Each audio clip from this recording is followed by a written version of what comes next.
तो चलिए दोस्तों, शुरुआत करते हैं अपने फास्ट ट्रैक के दौर की दिसंबर एग्जामिनेशन के लिए, दिसंबर 24 एग्जामिनेशन के लिए। और सबसे पहले पार्ट में हम जो बेसिक्स है और जो हमारे टैक्स रेट्स है उसके बारे में बात करेंगे। ओके, बेसिक्स में एक आउटलुक हमें मेजर डेफिनेशंस का, कंटेंट का मिलेगा, और टैक्स रेट ऑब्वियसली जो हमें एक तरह से टैक्स निकालने में बहुत ज़्यादा हेल्प करेगा। स्लैब रेट्स कैसे अप्लाई होते हैं अलग अलग डिफरेंट पर्सन की कैटेगरी में, वो अब हम सीखेंगे। ठीक है, तो सबसे पहले बेसिक चीज़ जो हमें मालूम होनी चाहिए, ठीक है, वो है हमारा कि भाई ये टैक्स नाम की चीज है क्या। हर साल हमारे इनकम से कुछ अमाउंट कट जाता है, हम कुछ खरीद के लेके आते हैं, उस पर जीएसटी लग जाता है। इसके अलावा भी वेरियस तरीके से अगर हम देखें, अलग अलग तरीके से कहीं ना कहीं कुछ ना कुछ टैक्स के नाम पर एक पेमेंट के तौर पर हमें गवर्नमेंट को पहुंचाना पड़ता है। तो टैक्स बेसिकली है क्या? टैक्स अगर देखा जाए तो ये, अगर हम देखें, गवर्नमेंट को दी जाने वाली एक कंपलसरी पेमेंट है। ओके, कंपलसरी पेमेंट मैं इसलिए बोलूंगा कि गवर्नमेंट ने कुछ ना कुछ, कैसे ना कैसे करके अलग अलग तरीके से कुछ लॉज बनाए हुए हैं। उन लॉज के बिहाफ पर हमें जो भी कंपलसरी पेमेंट गवर्नमेंट को करनी पड़ेगी उसको हम टैक्स का नाम देंगे। It is a compulsory payment, it is a financial charge, या आप कह सकते हैं फाइनेंशियल फीस जो गवर्नमेंट ने इंपोज करी हुई है। भाई आपने एक स्पेसिफिक, मान लीजिए मैं नंबर एज्यूम कर रहा हूं कि 20 लाख रुपए की इनकम जनरेट करी, तो आपको 30% 6 लाख रुपए टैक्स के रूप में देने पड़ेंगे। मैंने सीधा रैंडम कैलकुलेशन मान ली। तो ये चीज हमें कहां से पता चली? ये इनकम टैक्स लॉस से पता चली। आप अगर मान लीजिए ये पेन खरीद के लेकर आए, तो उस पेन पर मान लीजिए आपने 5% का जीएसटी दिया, तो इस प्रोडक्ट पर 5% का जीएसटी देना, ये कहां लिखा हुआ है? हमारे जीएसटी लॉज में लिखा हुआ है। तो गवर्नमेंट के कानून जिसके हिसाब से उन्हें पेमेंट करनी पड़ेगी, that is what tax. Okay, और ऑब्वियसली गवर्नमेंट जो है इन सभी पैसे का इस्तेमाल कंट्री की अलग अलग कैटेगरीज में, डेवलपमेंट में, नॉन डेवलपमेंट एक्टिविटीज में स्पेंड करती है, और देश को बनाए रखने के लिए इन सब खर्चों की आवश्यकता होती है। खैर, बहरहाल आगे बढ़ते हैं। टैक्स के कितने टाइप्स होते हैं? टैक्स को मेजरली अगर हम डिवाइड करें तो दो कैटेगरी हमें मालूम होनी चाहिए, डायरेक्ट टैक्स और इनडायरेक्ट टैक्स। और अगर हम देखें हमारे सीएम में एग्जाम्स में, ग्रुप 1 में जो टैक्स की हेडिंग है, जो टैक्सेशन हमारा एग्जाम है, उसमें डायरेक्ट और इनडायरेक्ट दोनों टैक्सेशन हमें पढ़ने हैं। ठीक है, डायरेक्ट टैक्स में हम इनकम टैक्स को पढ़ते हैं और इनडायरेक्ट टैक्स में हम जीएसटी को पढ़ते हैं। GST and custom, GST and custom, इन दोनों को हम पढ़ते हैं। ओके, बट उससे पहले भी सर ये डायरेक्ट टैक्स और इनडायरेक्ट टैक्स होता क्या है? देखिए, जब भी हम डायरेक्ट और इनडायरेक्ट टैक्स को डिफरेंशिएट करेंगे दोस्तों, दोनों में डिफरेंस की बात करेंगे, इनका जो मेजर डिफरेंस होता है वो होता है बर्डन ऑफ टैक्स का। किसका?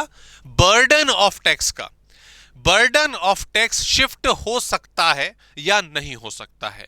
बिल्कुल सिंपल सा एग्जांपल पहले इसका समझिए। Direct tax, indirect tax, direct, indirect. Direct tax वो टैक्स है जो सरकार को डायरेक्टली पे कर दिया जाता है, और इनडायरेक्ट टैक्स वो टैक्स है जो सरकार को इनडायरेक्टली पे करा जाता है। सर ये बड़ी अजीब सी जो मीनिंग आपने बता दी, वो तो हेडिंग से ही पता चल रहा था। ऑब्वियसली डायरेक्ट टैक्स है, डायरेक्टली पे होता होगा, इनडायरेक्ट टैक्स जो है तो इनडायरेक्टली पे होता होगा। देखिए बारीकी समझते हैं, कायदे से अगर लॉजिक देखें ना, तो डायरेक्ट टैक्स की डेफिनेशन यही है और इनडायरेक्ट टैक्स की डेफिनेशन भी यही है। लेकिन अगर हम ये डेफिनेशन फॉलो करेंगे ना, तो इससे टैक्स की चोरी बढ़ सकती है, थोड़ा सा इसमें खेल हो सकता है। तो इसीलिए गवर्नमेंट ने इसकी जो डेफिनेशन दी है ना, वो बर्डन के नाम से दी है, शिफ्ट ऑफ बर्डन के नाम से दी है। कैसे समझिए, डायरेक्ट टैक्स में होता क्या है कि जिसके ऊपर इंपोज होगा, जिसके ऊपर बेसिकली आपका टैक्स लिवाइड होता है, इंपोज करा जाता है, उसी को पे करना पड़ता है, कोई और नहीं पे करेगा। एग्जाम्पल के तौर पे इनकम टैक्स की बात कर लेते हैं। भाई मैंने इनकम जनरेट करी, मान लीजिए मेरा इनकम टैक्स 1 लाख रुपए निकल के आया, तो क्या वो इनकम टैक्स 1 लाख रुपए जो मेरा बनता है, मुझे सरकार को देना चाहिए? भाई बंदगी में आप मेरे यार दोस्त, क्या यार आप मेरा भर दो ना 1 लाख रुपए टैक्स है? तुम इतने सारे दोस्तों मेरे, 3-3 4-4 हजार रुपए एड ऑन करके आप मेरा 1 लाख रुपए भर दो, तो क्या भर दोगे आप? बताओ जरा, क्या भर देंगे? नहीं सर, आपने कमाया, आपकी इनकम अपनी इनकम से दो ना। भाई बंदगी में हमारे ऊपर क्यों बोझ बन रहे हो, है ना? एक बारी को दे भी दोगे तो अगली बार कहोगे अरे सर से बचो भैया, ये तो टैक्स भी हमसे भरवा रहे हैं, गड़बड़ हो जाएगी नहीं। तो मैंने इनकम जनरेट करी, सरकार ने इनकम कमाने वाले के ऊपर टैक्स लगाया और मैंने ही सरकार को पे करा। That is what direct coordination. Direct tax, मेरे ऊपर बर्डन था, मैं ही पे करूंगा। लेकिन इनडायरेक्ट टैक्स में थोड़ा सा कंसेप्ट जो है ना बदल जाता है। इनडायरेक्ट टैक्स में जिसके ऊपर टैक्स, समझिएगा मैंने आपको इनडायरेक्ट टैक्स की क्या डेफिनेशन बताई कि इनडायरेक्टली पे होगा, ओके। लेकिन जो बुक्स में प्रॉपर डेफिनेशन लिखी हुई है वो ये है जिसके ऊपर टैक्स इंपोज होता है, जिसके ऊपर एक्चुअल में टैक्स लगाया जाता है, वो उसे किसी और के ऊपर शिफ्ट कर देता है और वो बंदा उसको पे भी करता है। एग्जाम्पल के तौर पे समझिए, आप मार्केट में गए, आपने कुछ चीज शॉपिंग करी, कुछ खाना पीना खाया, मान लीजिए एक बढ़िया से रेस्टोरेंट में, और आपका जो बिल है वो 1000 रुपए आ गया। आपका बिल कितना? 1000 रुपए आ गया। 1000 रुपए पर मैं नंबर एज्यूम कर रहा हूं 10% के नाम से, 10% का उसने 100 रुपए का जीएसटी लगा दिया, तो टोटल बिल कितना बना आपका? 1100 रुपए, बराबर।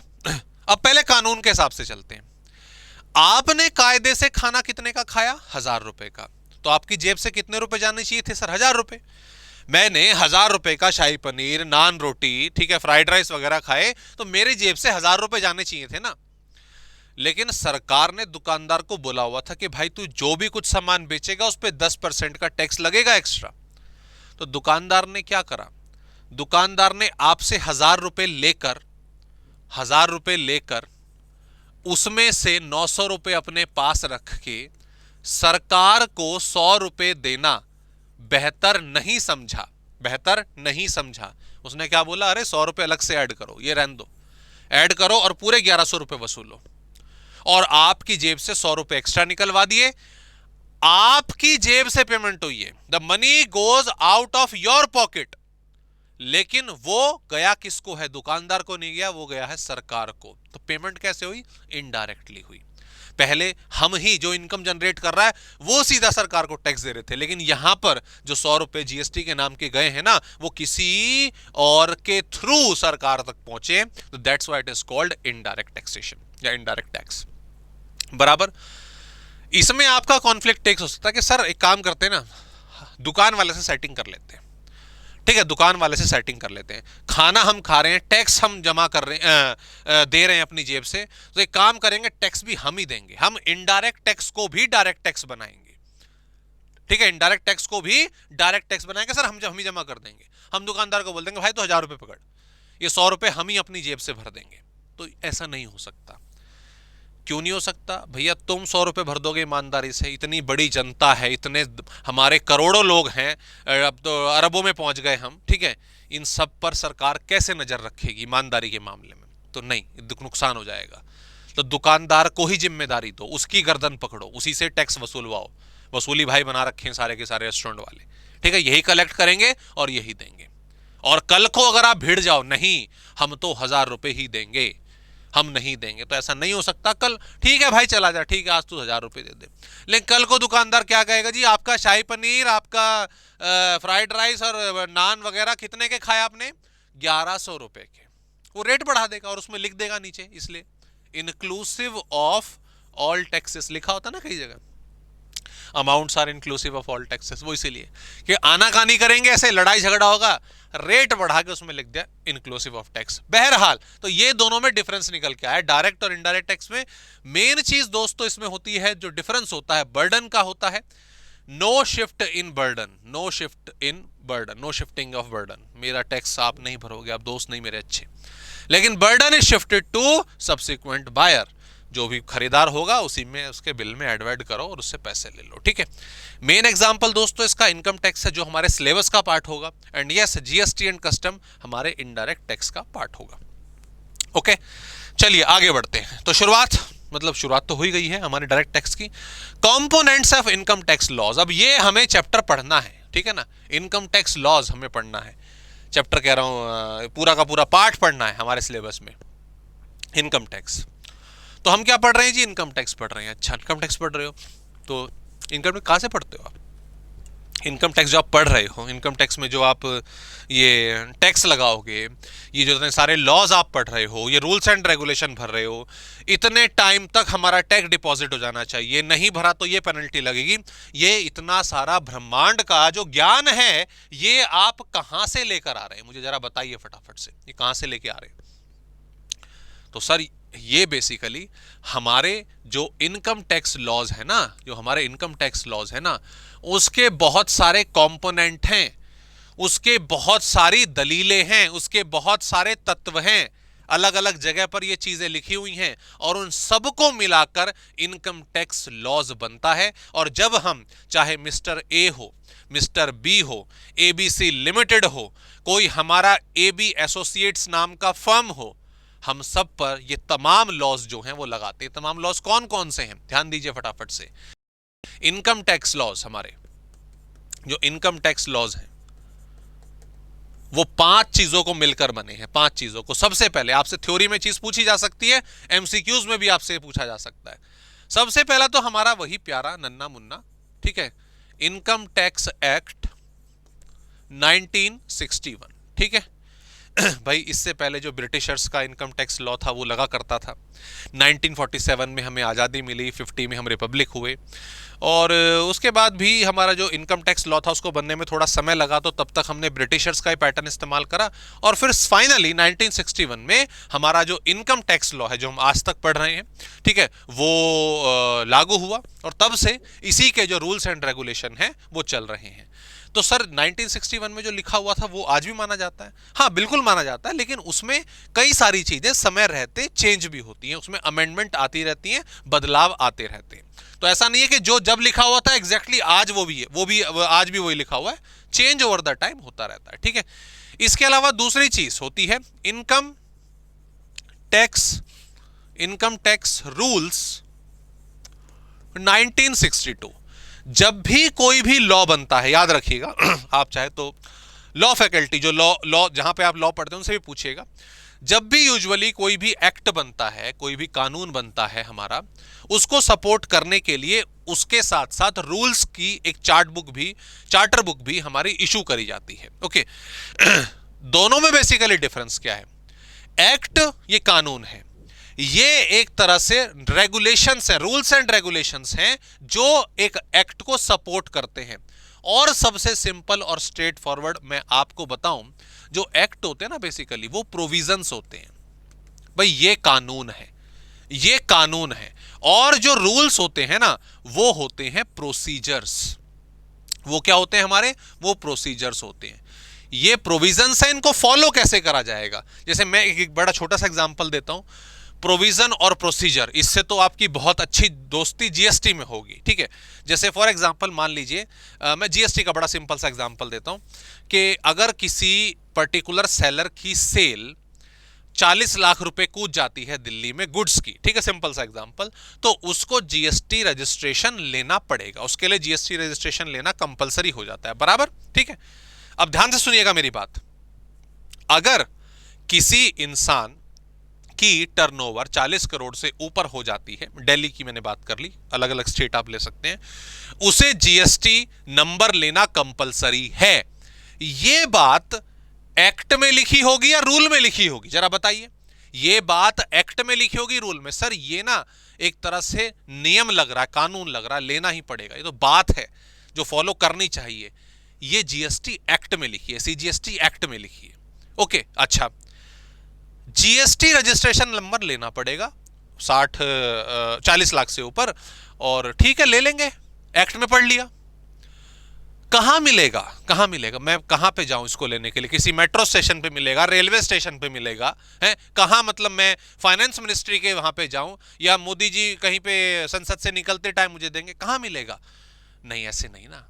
आप वेबसाइट पे जाएंगे, इस वाले फॉर्म को भरेंगे, इतने दिन के अंदर आपको रिवर्ट करना है, अगर कुछ कंप्लेंट आती है तो ये डॉक्यूमेंटेशन लगेगा, आपके डिटेल, इतने दिन में आपका जीएसटी नंबर बनकर आ जाएगा।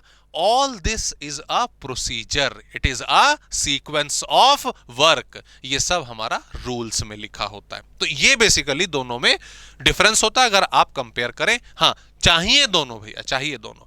इसके अलावा नेक्स्ट इंपॉर्टेंट चीज जो हमारी आ जाती है वो है एनुअल फाइनेंस बिल और ऑब्लिक करके आप इसको एक्ट लिख लीजिएगा, दोनों का तात्पर्य लगभग सेम हो जाता है। कैसे समझाता हूं। अब जैसे मैंने बोला कि भाई इनकम टैक्स एक्ट 1961 में आया। अब मान लीजिए 1961 में शुरुआत हुई और उस टाइम पे रूल था कि किसी की 50 रुपए तक की इनकम है अगर, ठीक है ना, आज से आप 70 साल पहले चले गए, है ना, नहीं 70 नहीं, कितना, लगभग 60 साल 63 साल पहले चले गए। तो अगर किसी की इनकम 50 रुपए है तो उसे टैक्स नहीं देना। अगर किसी इनकम 100 रुपए हो जाएगी तो उसको 5% टैक्स देना पड़ेगा। किसी की इनकम हो जाएगी 500 रुपए तो उस पर 20% टैक्स लगेगा। सोच रहे हो आप, क्योंकि उस टाइम पे इनकम ही कम हुआ करती थी, सीधी सी बात है। आज आपकी पॉकेट मनी हो जाती है इतनी महीने भर की या हफ्ते भर की, तो सीधी सी बात है। और कहाँ पहले पूरी इनकम इतनी हुआ करती थी। अब जो 1961 में रूल्स बने थे, क्या वही एग्जैक्टली ऐसे फॉलो हो सकते हैं? आज लगा सकते हैं कि किसी 500 रुपए की इनकम उस पर टैक्स लगा दो? पॉसिबल ही नहीं है। तो हर साल जो भी कुछ चेंजेस आते हैं, हर साल जो भी कुछ हमारे चेंजेस आएंगे, वो सरकार के द्वारा हम तक पहुंचते हैं। और वो जो सारे के सारे चेंजेस हैं ना जो हुए हैं, वो एनुअल फाइनेंस बिल में लिखे होते हैं। ये मैं सिंपली बताऊं तो ये बजट है। हर साल बजट पेश होता है ना, हर साल बजट आता है, तो ये बजट है। बजट में लिखा होता है, बजट का एक हिस्सा होता है फाइनेंस बिल, और उसमें कि अब टैक्स रेट इतने चेंज हो गए हैं, इतनी इनकम माफ कर दी गई है, डिडक्शन इतनी कर दी गई है, वो तमाम प्रोविजन जो है वो इसके अंदर होते हैं। तो ये तो एक्ट हो गया, ठीक है। उसको सपोर्ट करने के लिए हर साल का जो अमेंडमेंट प्रोसेस है वो ये है, आप ये समझ सकते हैं। इसके अलावा दो चीजें और बड़ी सिंपल सी, ठीक है। इसमें है आपका सर्कुलर्स और नोटिफिकेशंस, ठीक है। नोटिफिकेशंस जो भी इशू करी है सीबीडीटी ने, that is central board of direct taxation. But अभी आपने पढ़ा direct tax, indirect tax. Direct tax का सिस्टम है, इनडायरेक्ट टैक्स का सिस्टम है। इन दोनों को समझने के लिए, चलाने के लिए, रूल्स एंड रेगुलेशन बनाने के लिए, स्मूथ फंक्शनिंग के लिए गवर्नमेंट ने इनके अलग अलग ऑटोनॉमस बॉडी बनाई हुई है। तो सीबीडीटी जो है किसका काम देखता है? डायरेक्ट टैक्सेशन का, central board of direct taxation. And CBIC देखता है इनडायरेक्ट टैक्सेशन का, that is central board of indirect taxation and customs. Okay, ये अपना फिर खैर अलग मुद्दा हो गया, अभी तो हम डायरेक्ट टैक्स की बात कर रहे हैं। तो बीच बीच में कोई भी नोटिफिकेशन, भाई डेट बढ़ गई है टैक्स जमा करने की, इस डेट तक टैक्स जमा करना है, कोई रूल नया चेंज हुआ है, वो सब सीबीडीटी हमें बताता है। और इंटरनेट के जरिए, न्यूज़पेपर्स के जरिए, वेबसाइट्स के जरिए इंफॉर्मेशन हम तक पहुंचती है। And the last point is judgement of cases, that is what? Judgement of cases, ठीक है। What is judgement of cases? मान लीजिए कोई ऐसा इवेंट, कोई ऐसी इनकम जनरेशन, कोई ऐसा इनकम टैक्स का रूल अराइज हो गया, कोई सिचुएशन अराइज हो गई जो कहीं पर भी नहीं लिखी हुई थी, किसी भी पॉइंट में नहीं लिखी हुई थी। ऐसे केसेस होते हैं बहुत सारे, प्रावधान ऐसे कोई नहीं लिखा हुआ हमारे लॉज में। तो क्या सरकार उस पर, उस इनकम पर अपना टैक्स का दावा छोड़ देगी कि छोड़ो यार ये तो कहीं लिखा ही नहीं हुआ, इस पर हम टैक्स नहीं लगाएंगे? ऐसा कर देगी क्या? अरे भूल के भी ना, उनको जहां इनकम देखे वो टैक्स लगाएं भाई, है ना। तो ऐसे केस में क्या होता है, जैसे मान लीजिए मेरी इनकम जनरेट हुई कोई भी XYZ तरह की, मैंने इंटरेस्ट कहीं फॉरेन से कमाया, जैसे भी करा, तो और वो यहां पर कहीं नहीं लिखा हुआ था। हालांकि बहुत सिंपल सा एग्जांपल हो गया, डेफिनेटली कहीं ना कहीं लिखा होगा, बट मान लेते हैं मैं कह रहा हूं नहीं ये मेरा इंटरेस्ट बाहर से आया, मैं इस पर टैक्स नहीं दूंगा, सरकार कहेगी तेरे को टैक्स देना पड़ेगा। तो वो केस जो है फिर कोर्ट में चला गया। अब तारीख पे तारीख लग रही है, डेट शेट पे हम जा रहे हैं, है ना। तो फाइनली कुछ समय बाद निर्णय आ गया, जो हमारे जो जजेस साहब हैं माननीय, उन्होंने निर्णय सुना दिया कि इस इनकम पर टैक्स लगेगा या इस इनकम पे टैक्स नहीं लगेगा, वटेवर, कुछ भी हो सकता है ना, है ना। तो वो जो जजमेंट आएगी, वो जो रिजल्ट आया उसका, that is judgement of cases. और फ्यूचर में अगर कोई ऐसी इनकम दोबारा से अराइज होती है तो उस पर इसी जजमेंट के हिसाब से टैक्स की कैलकुलेशन होगी या नहीं होगी, मतलब जो भी डिसीजन होगा उसके हिसाब से अप्लाई होगा। तो ये 5 अलग अलग चीजें हैं दोस्तों, इन सब को मिलकर हमारी इनकम टैक्स का जो पूरा जो लॉ है वो तैयार होता है। तो उसमें कंफ्यूज मत होना कि सर हमें अरे ये सब कैसे पढ़ना होगा, कोई चिंता वाली बात नहीं है। हमें जो कंटेंट कवर करना है एक ऑर्डर में करेंगे, ये बेसिक चीजें जो हमें मालूम होनी चाहिए। ओके, अब यहां पर मैंने वो सारी चीजें डिटेल में आपकी लिख रखी हैं, आप ओवरव्यू कर सकते हैं। जब भी थ्योरी वाला पार्ट आएगा, मेरी आप लोगों से गुजारिश है पूरे इनकम टैक्स के दौरान आप थ्योरी को सिंपली रीड करते हुए चलिएगा, बैठकर उसको अभी रटने की कोई आवश्यकता नहीं है, क्योंकि जब हम धीरे धीरे अपना सिलेबस कवर करेंगे तो आप अपने आप ही फैमिलियर होते चले जाएंगे और कई चीजें आपको क्लियर होती चली जाएंगी। तो थ्योरी में इतना परेशान मत होइएगा, ठीक है। तो जैसे मैंने बताया, इनकम टैक्स एक्ट है हमारा, एनुअल फाइनेंस एक्ट है, आगे भी बाकी पॉइंट होंगे। तो 1 अप्रैल 1962 से लागू हुआ था। 298 सेक्शन है हमारे, 14 शेड्यूल है। आपको फाइनल और इंटर मिलाकर दोनों के दोनों 298 सेक्शन पढ़ने हैं। तो इस तरह के एमसीक्यू में पूछे जा सकते हैं, जीके बेस्ड वगैरह। उसके क्लॉज, सब सेक्शंस वगैरह होते हैं। अब ये सब सेक्शन क्या है, चीजें पता चलेंगी धीरे धीरे। यार अगर आपने लॉ पढ़ लिया मुझसे पहले तो आपको तो मुझसे ज्यादा पता होगा इन सब चीजों के बारे में। ऐसे इनकम टैक्स रूल, एडमिनिस्ट्रेशन, मैंने बोला ना कि प्रोसीजर होता है, तो प्रोसीजर इज व्हाट, एडमिनिस्ट्रेशन, ये संभालने के लिए, प्रॉपर एडमिनिस्ट्रेशन के लिए। सर्कुलर्स, आपके जो जजमेंट है जुडिशियल केसेस के, all these are part of income tax act, ठीक है।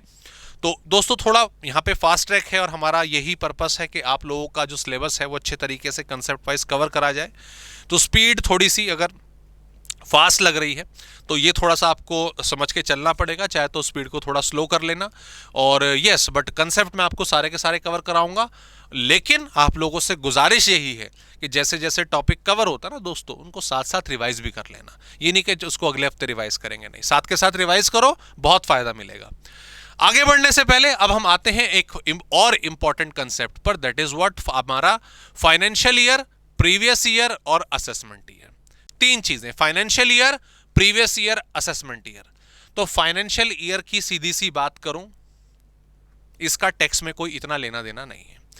फाइनेंशियल ईयर 12 महीने का पीरियड है, जो 1 अप्रैल से स्टार्ट है, 31 मार्च पे खत्म है। और हम जानते हैं कि हमारी कंट्री में जो प्रोसीजर्स हैं, हमारी जो अकाउंटिंग है, वो 1 अप्रैल से 31 मार्च के ड्यूरेशन के हिसाब से होती है। मेन जो चीज प्रॉपर अच्छे तरीके से हमें मालूम होनी चाहिए वो है हमारा previous year and the assessment year. अब ये दोनों क्या होते हैं आइए समझिए। देखिए, previous year, assessment year. Previous year वो ईयर है जिसमें इनकम को अर्न किया गया है, बराबर। और असेसमेंट ईयर वो ईयर है जिसमें उसी इनकम को टैक्स किया गया है, उसके इनकम के ऊपर टैक्स लगाया गया है, या फिर आप कह सकते हो असेस करा गया है।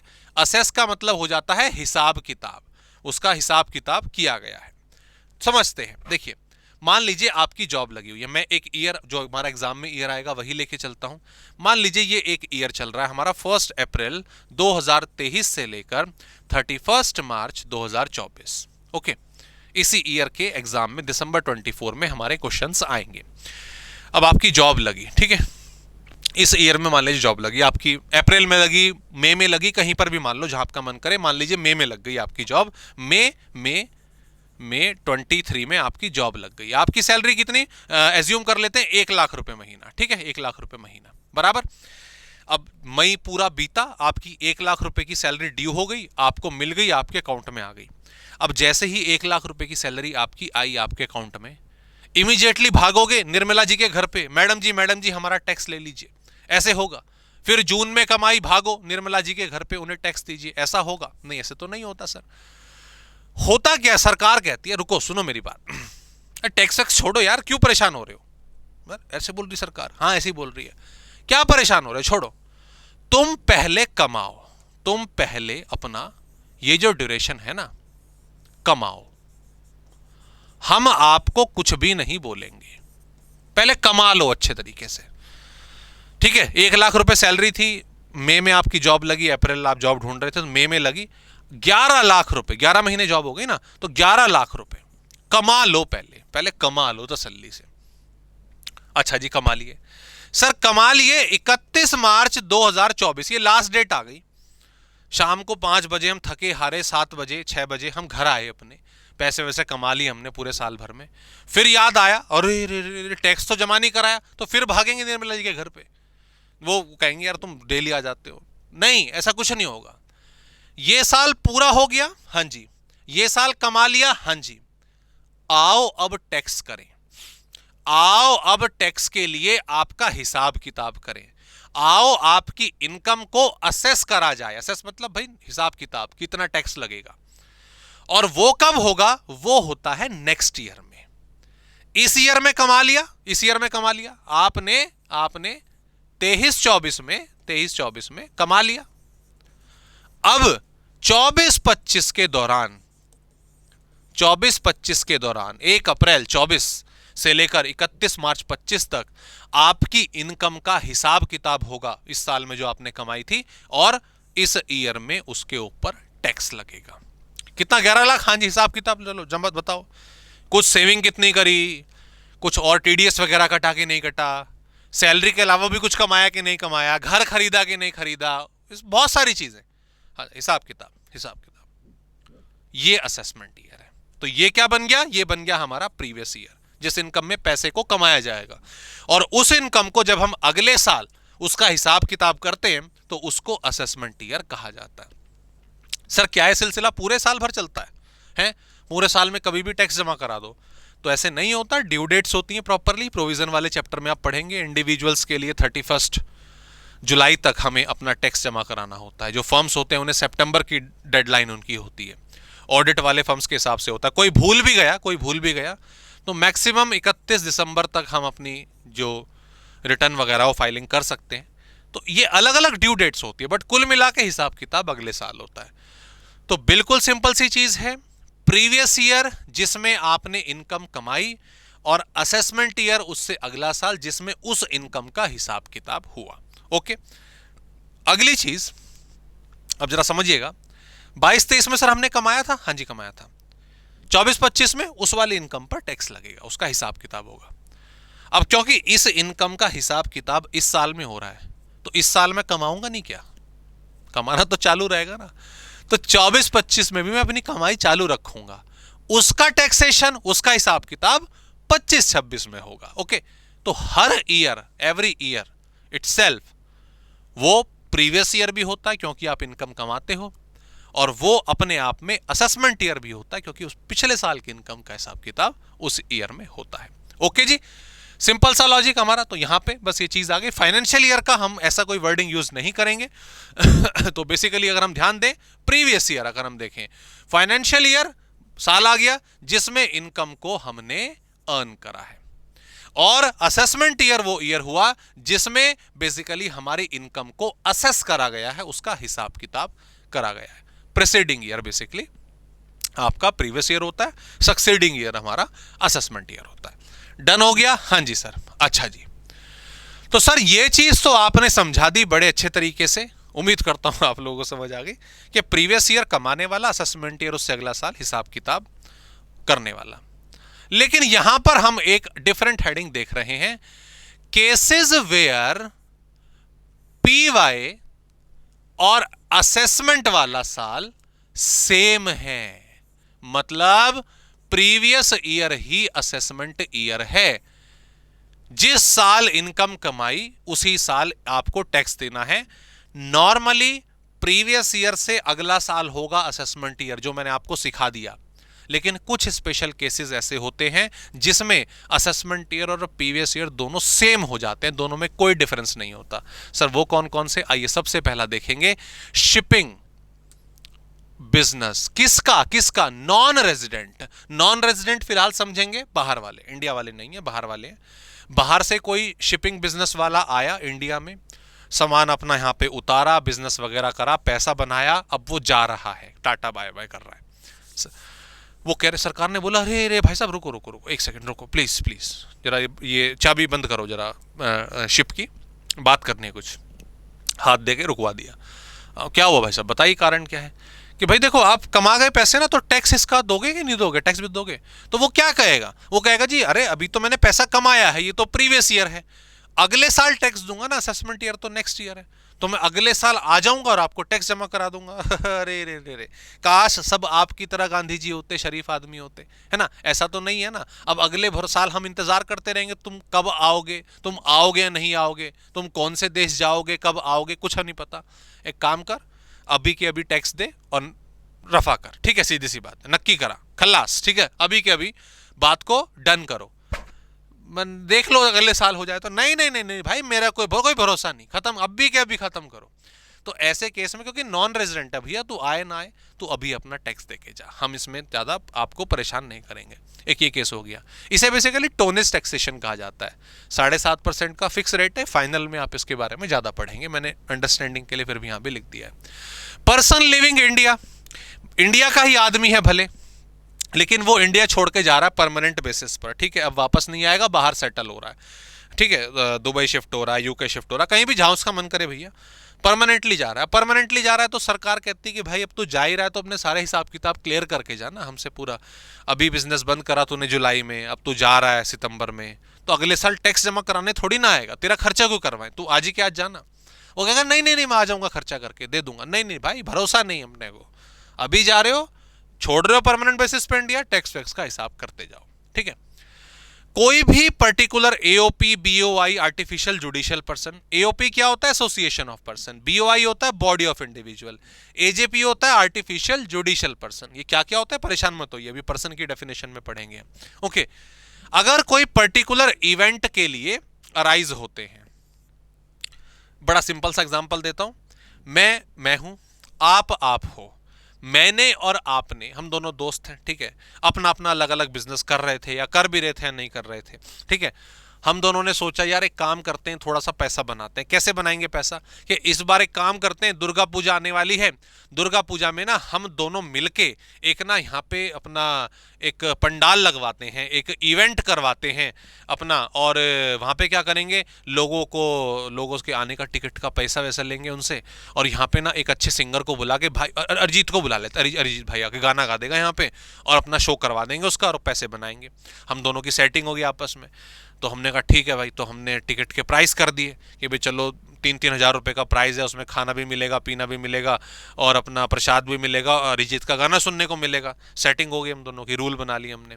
फिर हमने टिकट बेचे, पैसे बनाए, अरिजीत को बुलाया, बोला भाई गाना गा दो, ठीक है, तो उसने गाना गाया, ठीक है, जो भी कोई तुम्हें अच्छा लगे, तुम सा नहीं है, ऐसे कुछ गाना उसका कोई है ना, तो जो भी है और उसमें फिर हमने उसको पेमेंट वगैरह कर दी, अपना पैसा बना लिया, और दुर्गा पूजा का पंडाल खत्म हो गया। ओके, अब क्योंकि हमने अपना ये पर्पस जॉइंट वेंचर इसी इवेंट के लिए करा था ना, इवेंट हो गया, इवेंट खत्म।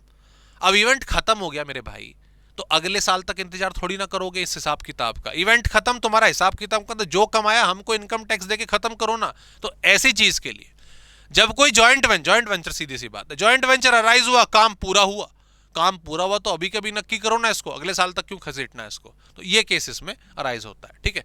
हालांकि ऐसे केसेस में ना असेसिंग ऑफिसर को ज्यादा परेशान नहीं करते, हम अगले साल भी टैक्स भरेंगे तो कोई प्रॉब्लम नहीं है, बट रूल कहता है कि साथ के साथ भर दो तो अच्छी बात है, ठीक है। इसके अलावा person likely to transfer property to avoid tax, ठीक है। अभी क्या है कि देखो मेरे पास एक एफडी है, ठीक है, मेरे पास एक मान लीजिए एक क्या नाम है, बिल्डिंग है। मैं बड़ा सिंपल सा एग्जांपल देता हूँ। बिल्डिंग वाले से ना बिल्कुल बातचीत तो रखिए, बिल्कुल सीधा सीधा, ठीक है, कि यार एक काम करते हैं, आपको पूरे साल भर का किराया, मैं आपसे किराया, मैंने बिल्डिंग आपको किराए पे दी फ्री में, ठीक है, फ्री में, हाँ जी सर। अप्रैल से फरवरी तक आपका कोई किराया नहीं लगेगा, बिल्कुल भी किराया नहीं लगेगा। मार्च के में मैं आपको 50 लाख रुपए का किराया ले लूंगा। अरे ये क्या बात हुई, मैंने करा तगड़म बगड़म कर दी कि मार्च के महीने का 50 लाख रुपया रेंट है, बाकी सब महीने फ्री है। तो समझ गए होंगे ना कि कुछ घुमाने फिराने वाली बात है। मैंने क्या करा, मान लीजिए फरवरी के महीने में, ओके, बिल्डिंग अपनी वाइफ के नाम कर दी, ओके। मार्च में जो भी रेंट आया वो वाइफ के नाम पे आ गया, और मैंने फिर अप्रैल में वापस अपने नाम करवा ली गिफ्ट डीड या पीओपी जो भी है, पावर ऑफ अटॉर्नी, पीओए, अपने नाम करवा ली। तो मैं क्या कर रहा हूं भाई, मैं अपनी कुछ ना कुछ इनकम कहीं ना कहीं डाइवर्ट कर रहा हूं, ठीक है। क्लबिंग एक चैप्टर आएगा हमारा आगे, उसमें हम इस चीज को थोड़ा समझेंगे, उसमें चीज को पहचानेंगे।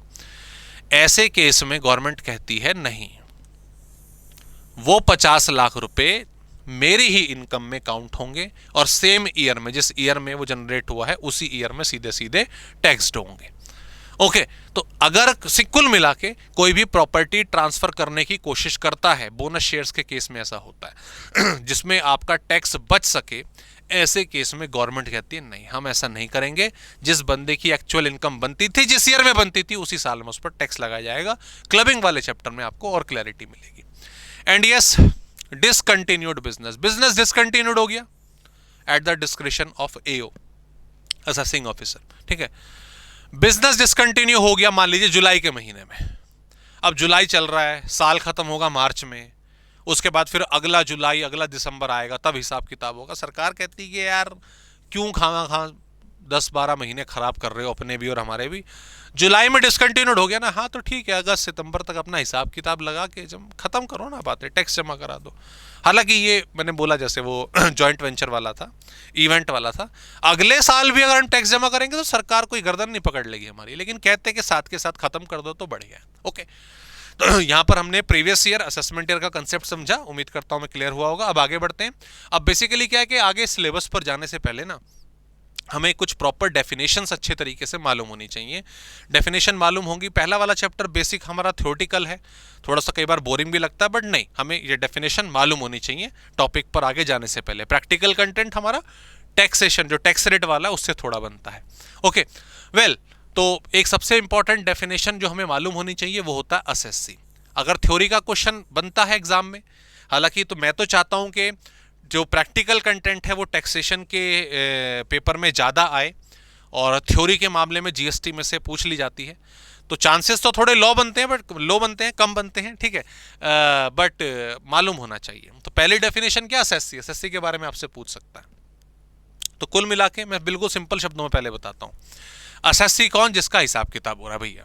ओके, आपने इनकम कमाई, हाँ जी, आपकी इनकम का कैलकुलेशन हो रहा है, हाँ आप असेसी हो, बराबर। जिसकी इनकम जनरेट हुई है या जिसको कोई ना कोई लिंक उसका सेटअप हो गया है, इंस्टीट्यूट याद आता है बार बार, इनकम टैक्स डिपार्टमेंट से, या उसको कोई नोटिस आया है कि भाई आपकी इनकम थी, आपने में बताई नहीं थी पुरानी, तो जिसका भी हिसाब किताब हो रहा है, असेसमेंट, असेसमेंट यार बताया ना, असेसमेंट, असेस हिसाब किताब, असेसी, जिसका हो रहा है हिसाब किताब, वो असेसी है। ओके, सिंपल सी बात करें, टैक्स पेबल, इस बंदे को टैक्स देना है। Every person by whom any tax और any other sum of money is payable. Any other sum of money मतलब टैक्स के अलावा, हो सकता है टैक्स के बजाय पेनल्टी वगैरह भी उसके ऊपर कोई लगती हो। Payable under this act where not any proceeding under this act has been started. ये थोड़ा कंफ्यूज करने वाली बात हो गई। सिंपल सी बात, अगर उसका अमाउंट पेबल है किसके लिए, इंस्टीट्यूट इनकम टैक्स डिपार्टमेंट के लिए, तो वो असेसी माना जाएगा, ठीक है। साथ ही इसमें एक आपका असेसी इन डिफॉल्ट वाला पॉइंट भी आएगा, ठीक है। मैं इसको अभी इस वाले के साथ कनेक्ट करूंगा, लेकिन अभी थोड़ा रुकिएगा।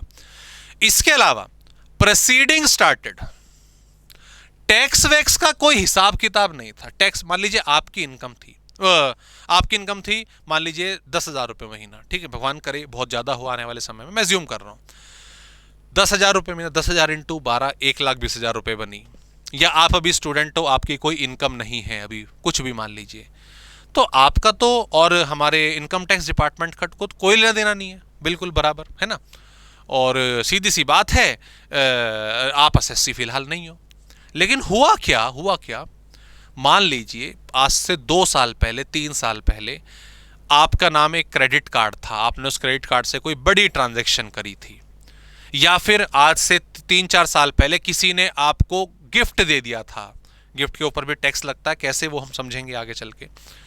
उस पर आपने अपनी बुक्स में डिस्क्लोज नहीं करा कि भाई क्या नाम है आपका, कि इतने का गिफ्ट मेरे को मिला, तो इनकम टैक्स को ही बात पता चल गई, उन्होंने खंगाले आपके खाते और उन्होंने आपको नोटिस भेज दिया इनकम टैक्स डिपार्टमेंट से कि हमें लगता है कि आपकी इनकम हुई थी और आपने इस तरह से टैक्स नहीं भरा, प्लीज़ आप इस पर अपनी जवाबदेही जो है वो दीजिए, जवाब जो है वो बताइए। तो फिर आपको सरकार को बताना पड़ेगा कि चलिए भाई इस तरीके से काम चलेगा। तो यहां पर क्या है कि प्रोसीडिंग स्टार्ट हो गई, सरकार ने कंप्लेंट करी, आप जवाब दोगे, वो जवाब से सेटिस्फाई होंगे तो ठीक है, नहीं होंगे तो फिर दोबारा लेटर भेजेंगे, फिर आप जवाब भेजोगे। तो एक काम चल रहा है, ये काम चल रहा है, ठीक है। जैसे ये भी एक केस हो सकता है, आपका बिजनेस है, आप पैसा कमा रहे हो लेकिन लॉस में है। अब लॉस में है तो टैक्स नहीं भरना, टैक्स नहीं भरना तो आप मतलब ये टैक्स नहीं बनता, लेकिन सरकार करी नहीं, कुछ गड़बड़ लग रही है हमें, उन्होंने लेटर भेजा नहीं, आपकी इनकम है, आप गलत लॉस दिखा रहे हो, दैट इज व्हाट प्रोसीडिंग, तो भी आप एसएससी माने जाएंगे। एक हो जाते हैं हमारे deemed SSC. Deemed SSC basically अगर हम बात करें सम अदर पर्सन के केस में, या फिर आप रिप्रेजेंटेटिव एसएससी भी इसको कह सकते हो, दोनों लगभग सेम होते हैं, सेम ही माने जाते हैं। डीम्ड एसएससी और रिप्रेजेंटेटिव एसएससी में दो एग्जांपल आपके इसमें लेता हूं, ठीक है। अगर कोई बच्चा माइनर है, बराबर, ठीक है, माइनर है, उसकी कोई इनकम जनरेट होती है, 5-6 साल का एक बच्चा है और उसको किसी ने रुपए दिए, फैमिली इनकम में, बिजनेस इनकम से उसको कुछ भी मतलब इनकम जनरेट हुई, तो पेरेंट्स की जिम्मेदारी बन जाती है कि भाई सीधी सी बात है कि आप जो है आप जिम्मेदार हो इसका टैक्स भरने के लिए। ओके, ऐसे ही अगर हम बात करें कि मान लीजिए कंपनी है, कंपनी कौन सी है, टाटा मोटर्स, टाटा मोटर्स की इनकम इतनी हुई 10,000 करोड़, उस पर टैक्स बना मान लीजिए 2,000 करोड़, तो 2,000 करोड़ रुपए का टैक्स जो है वो भरना है। कौन भरेगा? टाटा मोटर्स। अब टाटा मोटर्स कौन है भाई? टाटा मोटर्स तो कोई नहीं है। टाटा मोटर्स कौन हो गए? उसकी जिम्मेदारी किसके पास है? बोर्ड ऑफ डायरेक्टर की है, फाइनेंशियल ऑफिसर की है, सीएफओ की है।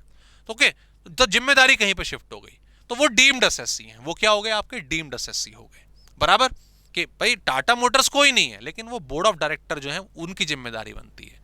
ऐसे ही जो मैंने पेरेंट्स वाला एग्जांपल दिया, वो रिप्रेजेंटेटिव एसएससी हो गए। ओके, कि भाई टैक्स बच्चे का ही है, उसी के बिहाफ पे भरा जाएगा, लेकिन पेरेंट्स रिस्पॉन्सिबल होंगे उसको जमा कराने के लिए। ओके, तो ऑल दीज आर एसएससी।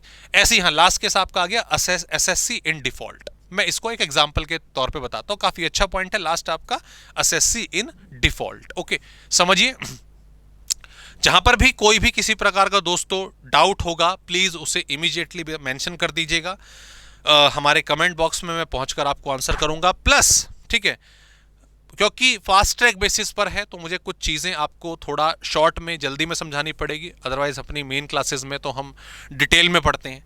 जो पहला टैक्स रेट वाला और हमारा टॉपिक है, ये हम 2 घंटे क्लास में ख़त्म कर रहे हैं, अदरवाइज नॉर्मली ये 4-5 घंटे ले जाता है प्रॉपरली। तो कहीं ना कहीं देखो वेरिएशन आती है, तो इसीलिए मेरी आप लोगों से रिक्वेस्ट है कि प्रॉपरली जहाँ पर भी कोई क्वेरी आएगी उसको मेंशन कर दीजिएगा, ठीक है। और ये बार बार मैं नहीं कहूँगा, अभी तो हमारी लंबी सीरीज पड़ेगी, तो ध्यान रखिएगा इस चीज़ का। एसएससी बाय डिफॉल्ट क्या होता है? देखो, आप मिस्टर ए आपका नाम मान लेते, और आप हैं एजेंट किसके? मान लीजिए एचडीएफसी बैंक के, ठीक है, एचडीएफसी लाइफ कर लेते हैं, लाइफ इंश्योरेंस पॉलिसी सेक्शन जो एचडीएफसी बैंक का, उसके एजेंट है। भाई आप लोगों से बात करोगे, उनको लाइफ इंश्योरेंस, मेडिकल इंश्योरेंस के बेनिफिट समझाओगे, इनकी पॉलिसी लोगों को बेचोगे, तो ये बैंक आपको कमीशन देगा। क्या देगा? कमीशन देगा। 1 साल हो गया, 1 साल हो गया, और आपने कमीशन बनाया 1 लाख रुपए का। कितने का? 1 लाख रुपए का। एक कंसेप्ट है TDS, it is tax reduction at source, आगे चल के एक चैप्टर हम पढ़ेंगे। टीडीएस ये कहता है, टीडीएस का जो लॉ है वो ये कहता है कि अगर कभी कोई भी कंपनी अपने एजेंट को कमीशन पे कर रही है, ये एम्प्लॉय नहीं है, एजेंट एम्प्लॉय नहीं होते, उनके बिहाफ पे काम करते हैं, काम लेके आ जाओ, ठीक है, हो जाएगा, आपको आपका कमीशन मिल जाएगा। तो रूल ये है कि आप इसमें से, मैं अभी अज्यूम कर लेता हूं, एक्यूरेसी हम इसकी बाद में चेक करेंगे, 10% पैसे काटकर आप पेमेंट कर देंगे, और एक तरह से ये जो 10,000 रुपए जो हैं ये टैक्स के नाम के काट लेंगे कि भैया टीडीएस कटता है, और एचडीएफसी लाइफ इसको गवर्नमेंट को जमा करा देगा। ओके, आपकी इनकम कितनी? 1 लाख, आपके हाथ में कितना आया? 90,000, क्योंकि 10,000 रुपए टीडीएस के नाम के कट गए। ओके, अब आगे इसके अलावा आपका और कोई काम नहीं था, इसके अलावा आपका और कोई काम नहीं था, यही था बस। अब पूरे साल में अगर दोस्तों आपकी 1 लाख रुपए की इनकम थी, तो 1 लाख रुपए की इनकम पे तो कोई टैक्स नहीं लगता ना, 1 लाख रुपए की इनकम पे किसी भी प्रकार का टैक्स नहीं लगता, लेकिन फिर भी आपने 10,000 रुपए का टैक्स दे दिया। तो अब क्या कहोगे आप सरकार को कि सर देखो, आपने रूल्स के हिसाब से मेरा टीडीएस कटवा लिया, इट्स ओके, बट मेरा ये टैक्स नहीं बनता, तो मुझे इसका क्या चाहिए? रिफंड चाहिए, मुझे ये वापस करिए, क्योंकि 2.5 लाख रुपए तक की तो इनकम वैसी माफ होती है ना, मुझे ये प्लीज कृपया करके वापस करिए। तो कैसे, मतलब आज और शाम को मिलते हैं चाय की टपरी पे, वैसे वापस मिल जाएंगे? ऐसे मिलेगा क्या? नहीं ना है। समोसा खाते खाते चलो भाई 10,000 वापस मिलेंगे, 10 रुपए का समोसा हमें खिला देना, ऐसे तो नहीं होगा ना। नहीं, आप डिपार्टमेंट को इन्फॉर्म करोगे, अपना जो पैन कार्ड है उससे अपना इनकम टैक्स डिपार्टमेंट पे जाके लॉग इन करोगे, बताओगे मेरी इनकम ये थी, इतना रिफंड बनता है, तब रिफंड आपको मिलेगा। इन दैट केस दोस्तों, इस केस में ना ही आपको टैक्स पे करना, ना ही आपके ऊपर कोई कानूनी प्रक्रिया चल रही है, ना ही यहां पर आपका कोई रिप्रेजेंटेटिव है, बट स्टिल आप एक तरह से डिपार्टमेंट के साथ कनेक्ट हो गए, भले ही वो रिफंड के केस में हो।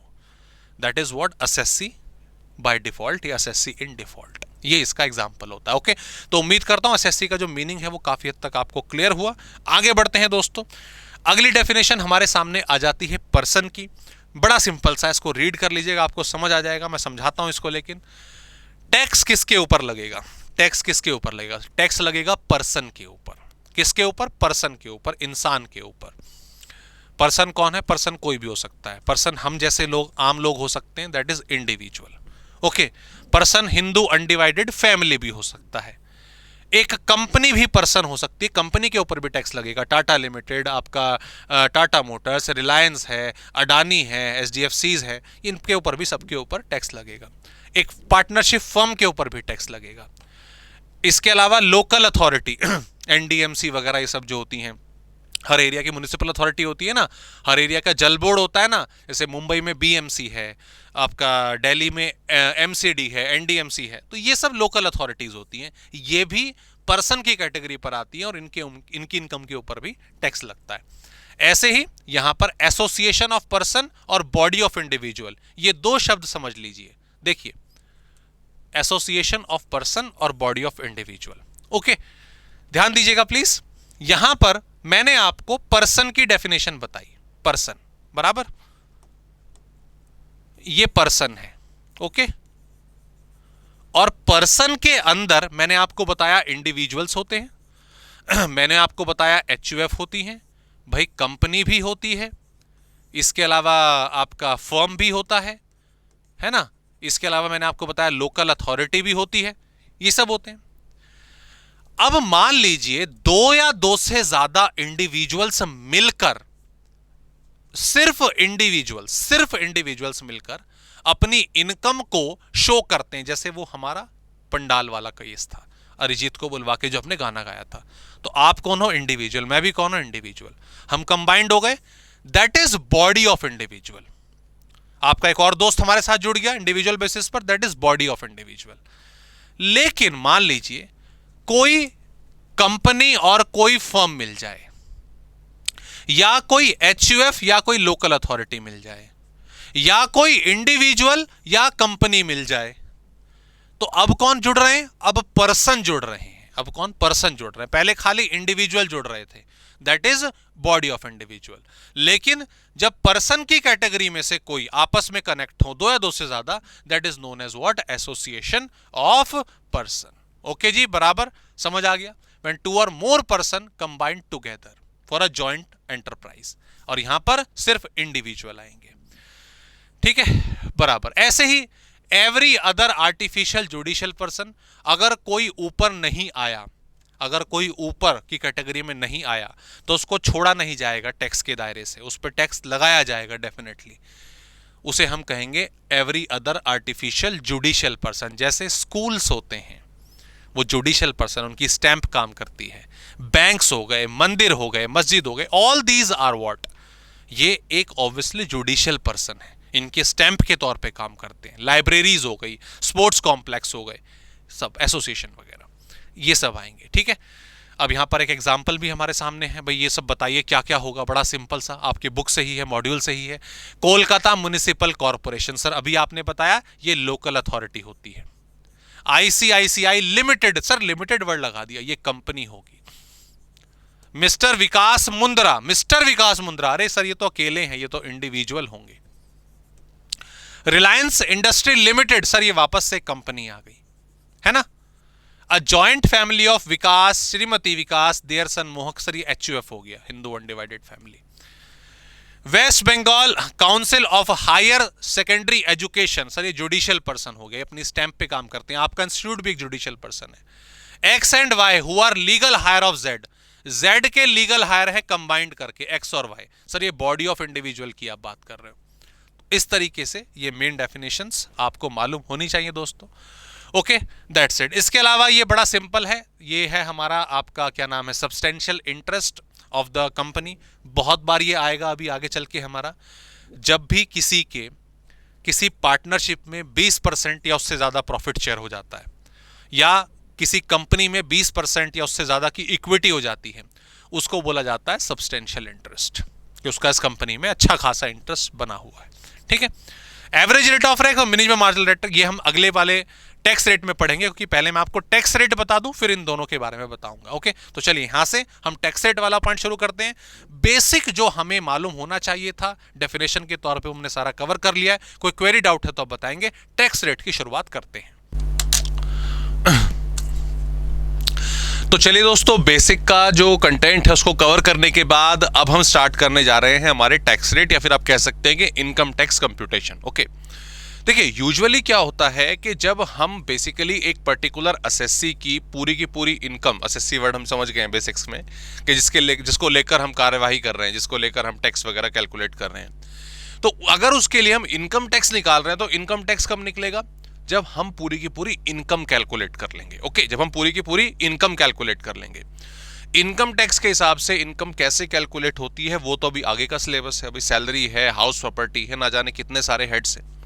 तो उन सब इनकम को जोड़कर जब हमारी टोटल इनकम आ जाती है उस पर हम टैक्स लगाते हैं। अब यहां पर एक क्वेश्चन आ जाएगा कि सर अभी तो हमने जो नाम आपने बोले, सैलरी, बिजनेस की इनकम कैसे निकलेगी, कैपिटल गेन कैसे निकलेगा, रेंटल इनकम कैसे निकलेगी, वो तो हमने भी सीखा ही नहीं, तो हम इनकम टैक्स कैसे निकाल देंगे? तो बिल्कुल सही कह रहे हैं आप। बेसिकली जो इनकम टैक्स कंप्यूटेशन का जो स्टेप होता है ना, वो सबसे एंड वाला होता है, कि हमने सारी की सारी इनकम्स को कैलकुलेट करना सीख लिया, हाँ जी सीख लिया, जोड़ दिया, हाँ जी जोड़ दिया, अब टैक्स निकालो।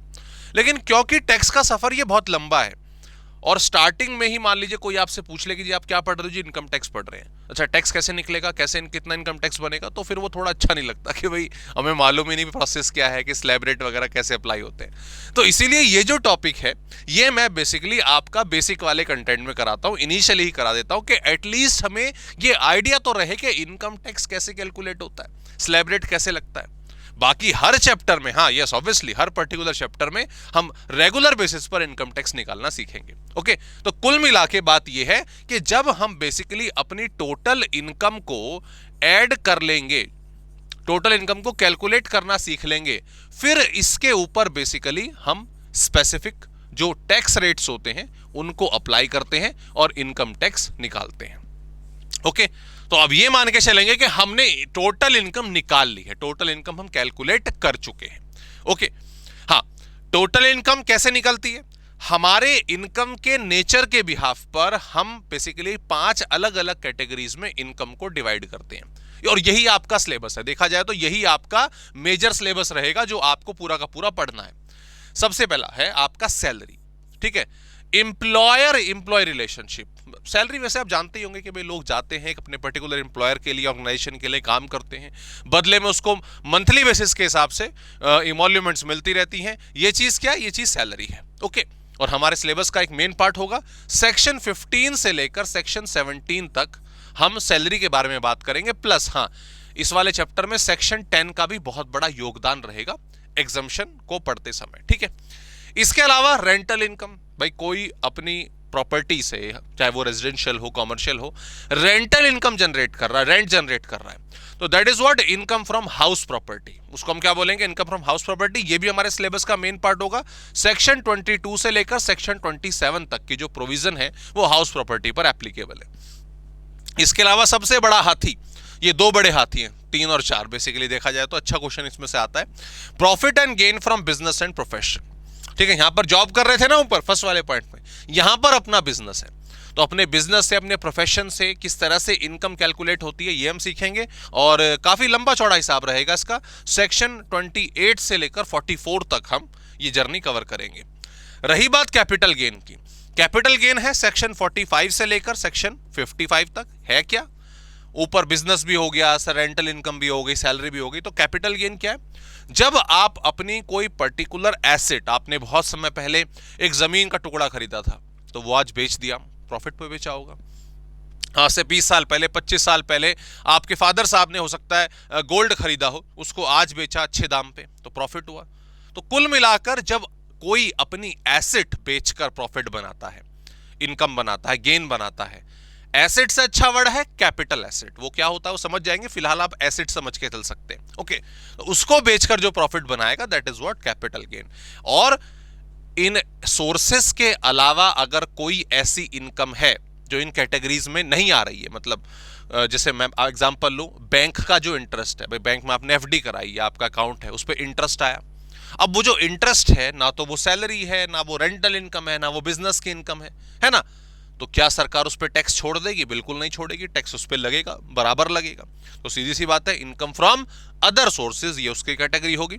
ये सेक्शन 56 से लेके 59 तक हम पढ़ेंगे। और बहुत सारी इनकम है इसमें, डिविडेंड की इनकम इसमें आती है, किसी ने लॉटरी से, हॉर्स रेसेस से, या कोई क्विज वगैरह जीता हो उससे, ये तमाम चीजें हमारी इनकम फ्रॉम सैलरी के अंदर आती हैं। ओके, तो ये मैंने आपको वो सारे के सारे हेड्स बता दिए जो बेसिकली आपका सिलेबस हो, जो क्या है बेसिकली आपका सिलेबस है, यही पढ़ना है।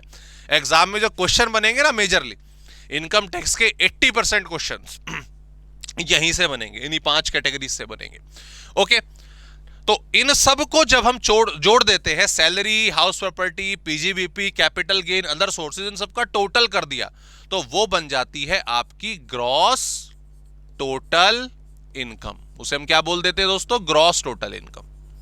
ओके, कुछ भी अमाउंट उसका आप मान सकते हैं, ठीक है, ग्रॉस टोटल इनकम। तो सर अब टैक्स क्या ग्रॉस टोटल इनकम पे लग जाता है? नहीं, अभी एक स्टेप और बचता है। एक स्टेप क्या बचता है कि हम इसमें से ना डिडक्शंस माइनस कर लेते हैं। What is deduction? Deduction, deduct कर लो। क्यों डिडक्ट कर लो?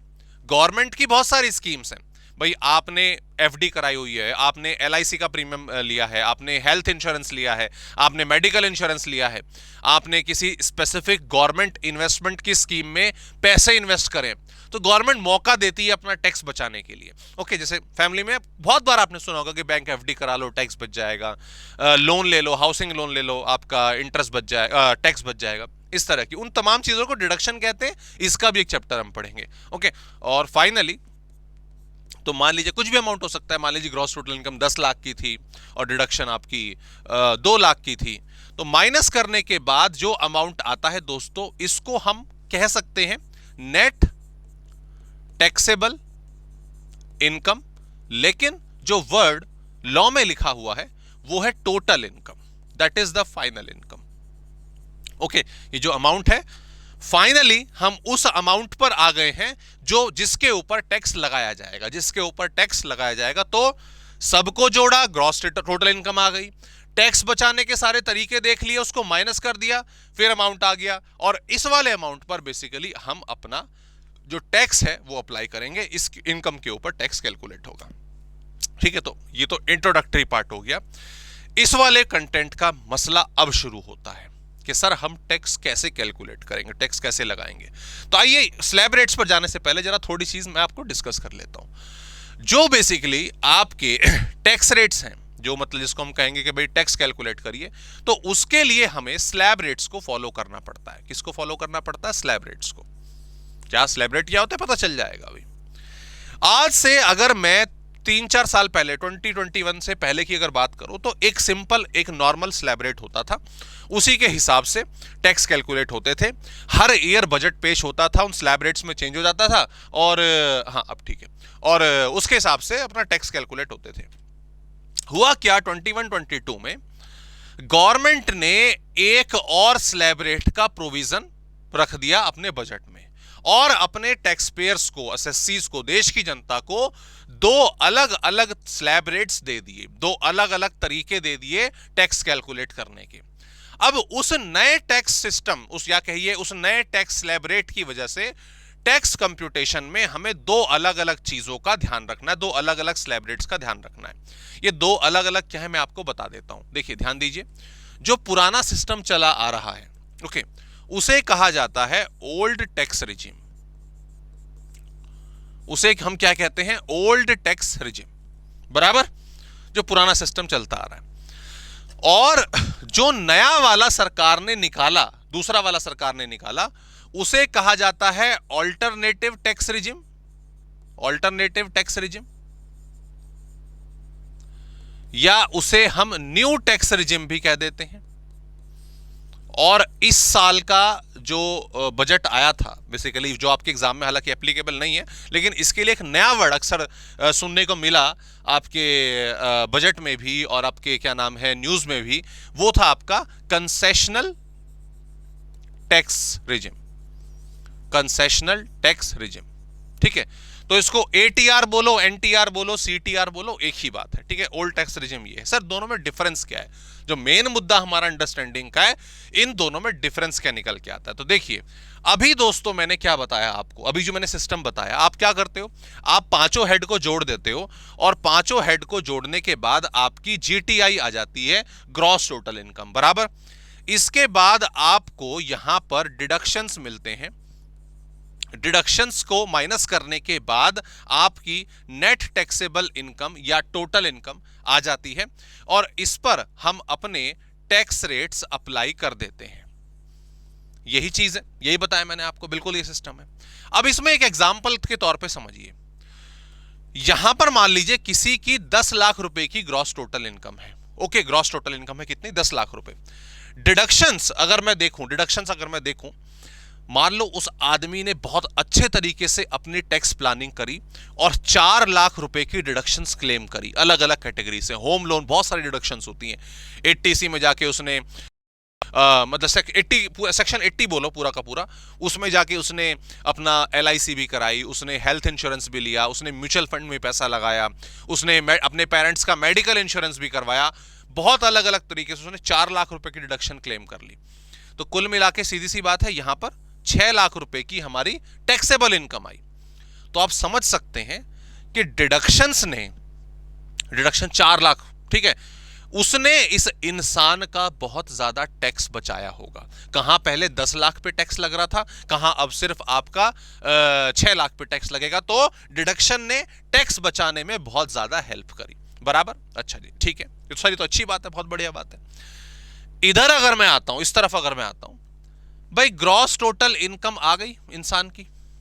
ग्रॉस टोटल इनकम के बाद अगला स्टेप क्या है? सर डिडक्शंस है। आप डिडक्शंस माइनस करोगे और उसके बाद फिर आपकी नेट टैक्सेबल इनकम आएगी, बराबर। दरअसल बात यह है कि जो हमारा न्यू टैक्स रिजिम है या ऑल्टरनेटिव टैक्स रिजिम है, उसमें डिडक्शंस का बेनिफिट नहीं मिलता। उसमें डिडक्शंस का बेनिफिट नहीं मिलता, अभी के लिए यही समझिए कि नहीं मिलता। दरअसल बहुत गिनी चुनी डिडक्शंस है जो मिलती है, ना के बराबर ही बेनिफिट मिलता है, ठीक है। वो लिस्ट हम आगे चल के पढ़ेंगे ओवर द सीरीज, ओके। तो कुल मिलाकर आपने ये बात यहां पे समझ ली कि सर अगर इस भाई की income, gross total income 10 lakh रुपए है और डिडक्शन का बेनिफिट आप इस भाई को नहीं दोगे, तो सीधी सी बात है यहां पर आपका 10 के ऊपर ही सीधा सीधा टैक्स लगेगा। सर जहां तक मैं आपके अभी तक के कंसेप्ट को समझ पा रहा हूं, सर उसके हिसाब से तो हर कोई ओल्ड टैक्स को ही पसंद करेगा, ओल्ड टैक्स रेजिम को, है ना। सर ये देखो ना, आपने बोला कि सर 10, ये 10, यहां डिडक्शन का बेनिफिट मिलेगा या नहीं मिलेगा, यहां पे 6 हो गया, 10 हो गया, तो यकीनन आदमी इसी को पसंद करेगा ना कि मैं टैक्स कम दूं, मेरा टैक्स लायबिलिटी कम निकल के आए। तो बात तो देखो दोस्तों आपकी सही है, बिल्कुल सही, यहां तक की ऑब्जर्वेशन बिल्कुल सही है। इसके ऊपर टैक्स रेट लगेंगे। फर्क सिर्फ इतना है कि इस वाली कैटेगरी में, ओल्ड टैक्स रिजिम में, जो टैक्स रेट्स होते हैं वो हाई होते हैं और इस वाली कैटेगरी में जो टैक्स रेट्स हैं वो लो होते हैं। वो क्या होते हैं? वो लो होते हैं। तो यहां पर अब आपको समझना है कि हम ये वाली स्कीम पसंद करें, ये वाली स्कीम पसंद करें। हालांकि देखो, हमें तो एग्जाम में जो क्वेश्चन आएगा उसके हिसाब से सॉल्व कर देना, वो बताएगा क्वेश्चन में कि ये वाली स्कीम लगेगी कि ये वाली स्कीम लगेगी, वो बताएगा properly. But the thing is, government ने यहां पर ये दोनों स्कीम अलग अलग इसलिए निकाली हुई हैं कि भैया अपने हिसाब से सेलेक्ट कर लो। अगर आप डिडक्शंस बहुत करते हो, बहुत अच्छी डिडक्शंस है आपकी, बहुत अच्छी टैक्स प्लानिंग है आपकी, तो भैया ये वाली स्कीम फॉलो कर लेना, अच्छा खासा टैक्स बचा लेना। लेकिन अगर मान लीजिए आपकी सेविंग्स नहीं हो पाती हैं, खर्चा बहुत होता है, डिडक्शंस बहुत कोशिश करने के बाद भी आप नहीं कर पाते हो, तो आपके लिए ऑल्टरनेटिव टैक्स रिजीम अच्छा है, ताकि उसमें भले ही इनकम ज्यादा है लेकिन टैक्स रेट लो है, तो आपका काफी हद तक बेनिफिट होगा। तो दोनों पॉलिसीज के बीच में, दोनों टैक्स रिजिम के बीच में ये एक बेसिक सा डिफरेंस निकल के आएगा। हां, हमें एग्जामिनेशन पॉइंट ऑफ व्यू से पढ़ने दोनों है, दोनों के दोनों पढ़ने। तो आइए शुरू करें। पहले हम पढ़ेंगे पूरा का पूरा ओल्ड टैक्स रिजिम और उसके बाद हम पढ़ेंगे आपका न्यू टैक्स रिजिम। यहां पर एक चीज याद रखिएगा, एग्जाम में आपसे दोनों में से कुछ भी पूछ सकता है, दोनों में से कुछ भी आपसे पूछेगा, तो हमें दोनों के दोनों आने चाहिए। तो टैक्स रेट एप्लीकेबल फॉर 24-25 हमारा जो दिसंबर वाला एग्जाम है, जिसके लिए हम ये फास्ट ट्रैक सीरीज बना रहे हैं, उसमें असेसमेंट ईयर 24-25 के हिसाब से क्वेश्चन पूछे जाएंगे। ओके जी, चलिए आगे बढ़ते हैं। तो यहां पे सबसे पहले अगर आप देखो, हम अभी फिलहाल फोकस करेंगे किस पे? इंडिविजुअल पे। किस पे फोकस करेंगे? इंडिविजुअल, एचयूएफ, एओपी, बीओआई और आर्टिफिशियल जुडिशियल पर्सन। अगर आप ध्यान से देखें तो यहां पर मैंने बात नहीं करी है पार्टनरशिप्स की, यहां पर मैंने बात नहीं करी है किसकी? आपकी कंपनी की। उसके टैक्स रेट बाद में पढ़ेंगे, पार्टनरशिप और कंपनी के। हाँ, इन टॉपिक को पढ़ते हुए आप ये मान के चलिएगा कि मेन जो फोकस हम कर रहे हैं इंडिविजुअल पे कर रहे हैं। एग्जाम में क्वेश्चन इंडिविजुअल के बेसिस पर आता है। ओके, तो सर इंडिविजुअल को कैसे टैक्स रेट देना है, मतलब कैसे टैक्स कैलकुलेट होगा? तो देखो आप, in case of super senior citizen, in case of senior citizen और फिर ये नॉर्मल केस, ये 3 स्लैब रेट अलग अलग हमें याद करने हैं। मैं जरा आपको इधर लेके आ जाता हूं, पहले तसल्ली से बता देता हूं। ठीक है, सीनियर सिटीजन वगैरह ये सब भूल जाओ, भी नॉर्मल तरीका देखो। हमारे स्लैब रेट्स क्या हैं, ध्यान दीजिएगा। आपको जो सिंपल वाला तरीका याद रखना है वो ये क्या है? यहां पे है इनकम, यहां पे है टैक्स रेट। ओके, अगर किसी की इनकम, किसी व्यक्ति की इनकम, किसी इंडिविजुअल की इनकम 2.5 लाख रुपए तक है, तो उस केस में उसका टैक्स रेट होगा निल। उसे एक भी पैसा टैक्स के रूप में नहीं देना। 2.5 लाख तक सारी इनकम माफ है, पहली चीज।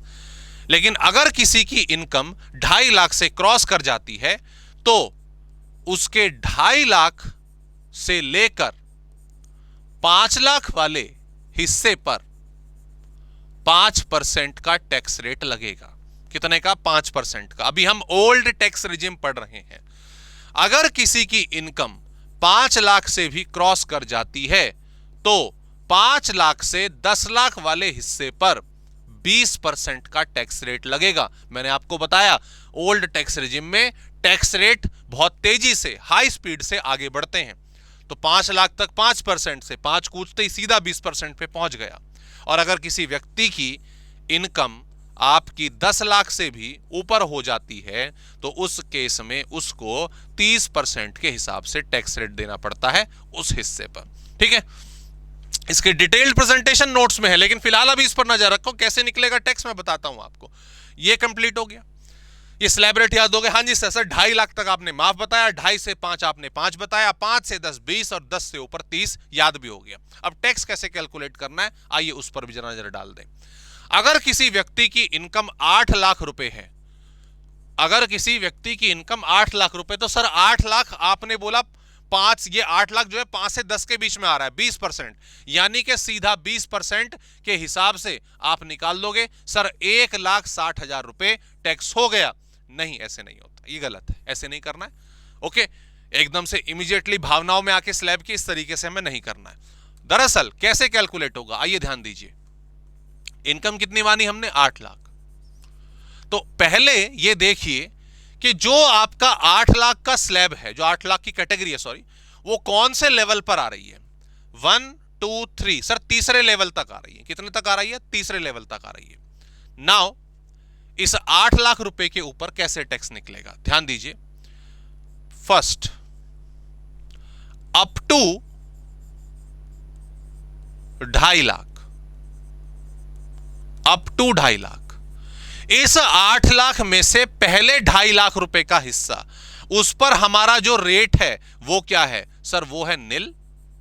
तो ऑब्वियसली जो टैक्स है वो कितना निकल के आया, वो 0 निकल कर आया पहले 2.5 लाख पर।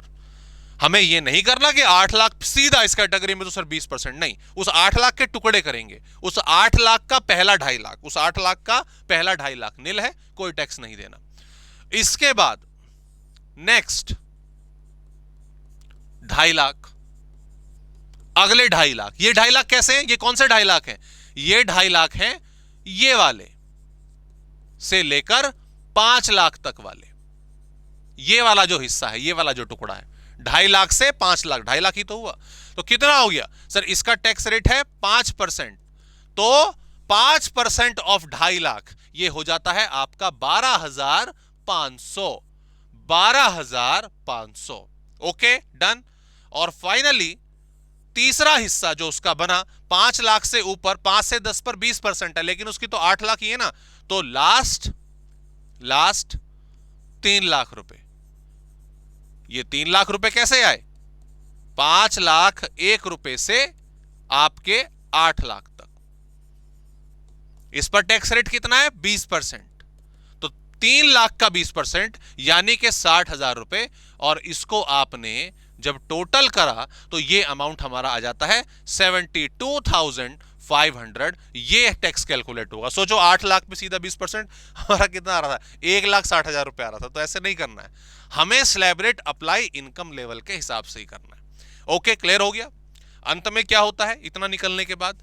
इस पे 4% का हेल्थ एंड एजुकेशन सेस भी ऐड होता है। जो टैक्स आया है 72,500, तो 2,900 रुपए, 2,900 बेसिकली आ रहा है। तो इसको इसमें जोड़ दिया जाता है और ये टोटल अमाउंट हमारा कितना हो गया? 75,400। तो ये इस इंसान की टोटल टैक्स लायबिलिटी होगी जो इनको चुकानी है, जो इनको पे करनी है। ओके जी, समझ आ गया? उम्मीद करता हूं क्लियर हुआ होगा। अब वो देखो, मुझे एग्जांपल आपको जितने ज्यादा हो सके कराने हैं। फास्ट ट्रैक है तो थोड़ी स्पीड मेरी ज्यादा हो सकती है, तो आप टॉपिक को दोबारा भी देख सकते हो या स्पीड को थोड़ा स्लो भी कर सकते हो, या बढ़ा भी सकते हो, जैसा आपको कंफर्टेबल हो। ओके, चलिए एक एग्जाम्पल और करते हैं इसका। इसको मैं यहां से हटा देता हूं, ये हटाया मैंने यहां से। अब थोड़ी इनकम ज्यादा ले लेते हैं। इनकम चलिए मान लीजिए 18 लाख रुपए की इनकम है, 18 लाख रुपए की इनकम है। तो चलिए आप साथ साथ भी करेंगे मेरे, थोड़ा चलो अलग रखते हैं। 18,40,000 ले लीजिए सर, 18,40,000। ठीक है, अब 18,40,000 अगर हम देखें सर, ये पहला, दूसरा, तीसरा, चौथा है, तो चौथे लेवल तक जा रही है। कोई बात नहीं, सबसे पहले फर्स्ट पहले 2.5 लाख। ठीक है, प्रेजेंटेशन सही रखिएगा। इस पे जो हमारा रेट है वो कितना है? अरे भाई क्या कर दिया? हाँ, जो पहले रेट है इसका कितना है? वो सर नील है, नील। तो यकीनन जो टैक्स है वो कितना आ गया हमारा सर? वो 0 आ गया। उसके बाद सेकंड पे जाते हैं। नेक्स्ट 2.5 लाख रुपए। ये 2.5 लाख रुपए कौन से सर? ये जो अगला पार्ट है ना, 2.5 लाख से लेकर हम जाते हैं 5 लाख तक, तो ये पैच भी 2.5 लाख का बनता है। इस पर आपने 5% बताया तो 12,500। ये तो फिक्स ही हो गया, याद ही रहेगा हमें कि 2.5 लाख पर 5% 12,500 ही आएगा। अब उससे अगला नेक्स्ट 5 लाख। ये 5 लाख कहां से सर? ये 5 लाख से लेकर जो हम जाते हैं पूरे 10 लाख तक। पिछले वाले में क्योंकि 8 लाख ही थी तो 10 लाख तक जाने की जरूरत नहीं पड़ी, 8 लाख पर हमने खत्म कर दिया था। लेकिन ये तो 18 लाख है ना, बहुत आगे जा रहा है। तो कितना हो गया? 20%। तो 5 लाख का पूरा 20% कितना हो गया? 1 लाख रुपए। 1 लाख रुपए। तो ये कंप्यूटेशन याद भी रखिएगा। अगर कभी भी 10 लाख रुपए से ज्यादा की इनकम है, 10 लाख रुपए से ज्यादा की इनकम है और उस पर टैक्स कैलकुलेट करना है, तो सीधा सीधा याद रखिएगा 10 लाख पर 1,12,000 रुपए का टैक्स, 12,500 का टैक्स लगता है, और उससे आगे आप 30% निकालोगे। कोई अगर नहीं भी इसमें कंफ्यूजन भी हो थोड़ी सी, तो आप ऐसे ही करना, कोई दिक्कत वाली बात नहीं है। And finally last 8,40,000। ये कहां से आए सर? 10 लाख से लेकर आपका 18,40,000 रुपए। ठीक है, तो ये अगर अमाउंट देखें हम 8,40,000 मल्टीप्लाई बाय, तो ये है 30% पहले लिख देते हैं, ये आ रहा है हमारा 2,52,000। 2,52,000। इसको दोस्तों जोड़ देंगे आप सारा का सारा, तो ये अमाउंट हमारा आ जाता है 3,64,000, 3,64,500। And finally what you have to do sir, 4% वाला ना, इसमें सर 4% का हेल्थ एंड एजुकेशन सेस हम ऐड करेंगे। हेल्थ एंड एजुकेशन सेस क्या होता है बेसिकली, ये हेल्थ एंड एजुकेशन, ये अलग से जो भी अमाउंट हर टैक्स पर 4% का एड ऑन होता है और अलग से गवर्नमेंट कलेक्ट करती है, उसको हेल्थ और एजुकेशन की एक्टिविटीज पर इकोनॉमी में खर्च करती है। ठीक है, तो हाँ, इसका 4% निकाल लेते हैं। तो ये दोस्तों 14,580 आ रहा है, इसको जोड़ दीजिए तो इट विल कम्स टू 500। ये 3 इधर लिख देता हूं मैं, 379,080। ठीक है, बेसिकली ये हमारा टोटल टैक्स लायबिलिटी इस केस में आ जाएगी। तो उम्मीद करता हूं कि स्लैब रेट को अप्लाई करना आप लोगों को समझ आ गया है, किस तरीके से स्लैब रेट को हमें अप्लाई करना है। बराबर, अब आगे बढ़ते हैं। ठीक है, ये हमारा कंटेंट हुआ और यहां पर देखो इस तरीके से ये वाला जो कहा गया, हो सॉरी, ये है, ये मैंने आप लोगों को पूरा समझा दिया है। एक बार आइए चल दोबारा से बता देता हूं कि पहले 2.5 लाख रुपए पर हमें जो है कोई टैक्स नहीं देना। उसके बाद जो 2.5 लाख से 5 लाख तक है, इस वाले हिस्से पर, इस वाले टुकड़े पर 5% का टैक्स लगेगा।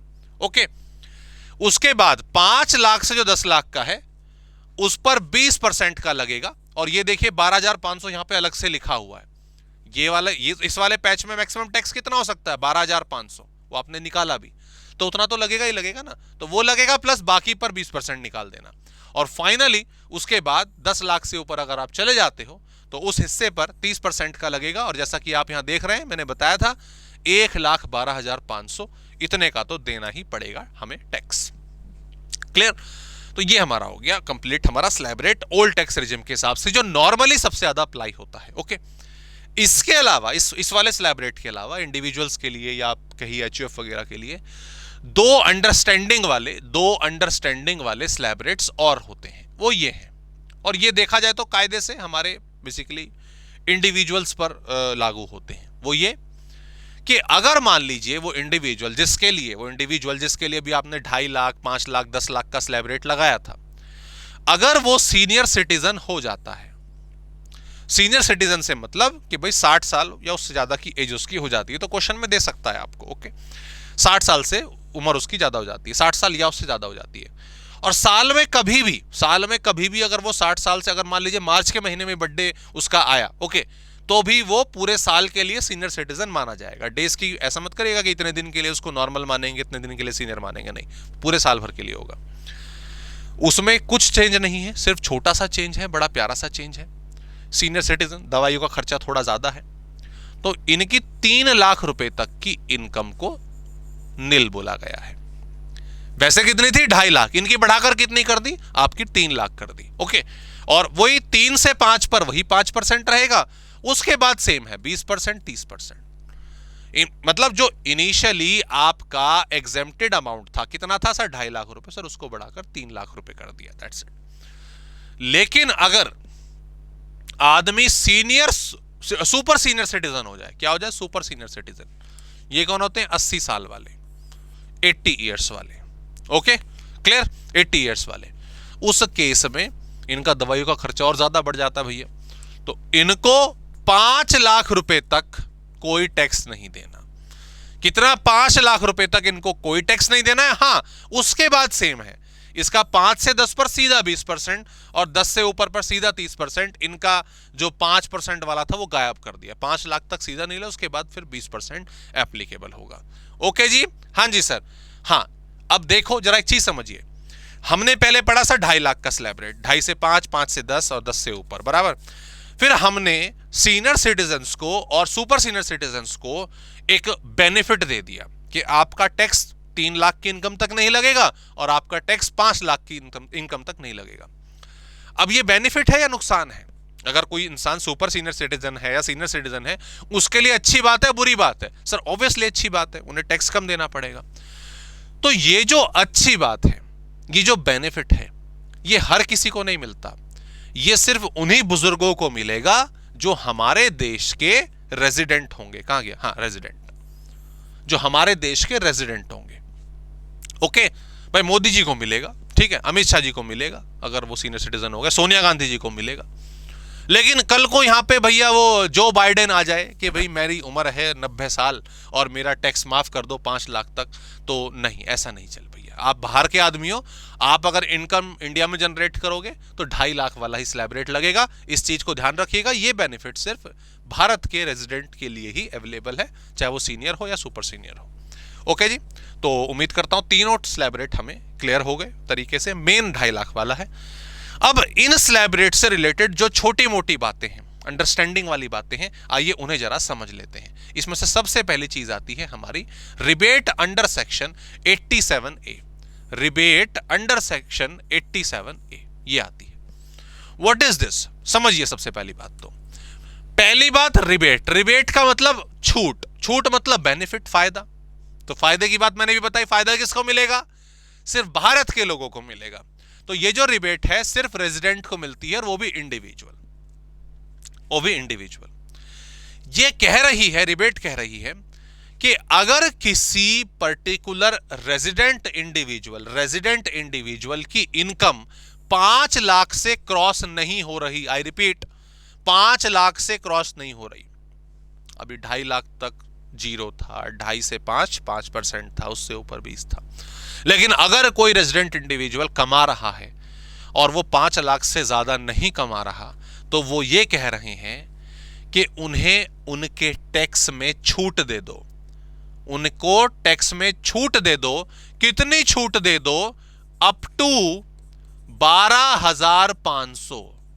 अगर उनकी टैक्स लायबिलिटी 12,500 रुपए तक की बनती है तो उन्हें हम सीधी सी बात है यहां पर बेनिफिट देंगे। किस चीज का? टैक्स माफ करने का। एक तरह से मैं सिंपल सी बात आपको बताऊं तो वो ये कि अगर आपको किसी को टैक्स कंसल्ट करना है इन नॉर्मल सर्कमस्टांसेस, कोई पूछे कि कितने रुपए की इनकम तक कोई टैक्स नहीं लगता, तो आप ये कहिए कि अगर इंसान 5 लाख रुपए तक कमाता है ना तो उसे कोई टैक्स नहीं देना पड़ता, due to rebate of section 87A। आइए समझते हैं, देखिए आइए फटाफट से। सबसे पहले इनकम मान लीजिए 4,50,000 रुपए, और जरा इस पर टैक्स रेट निकाल कर बताइए।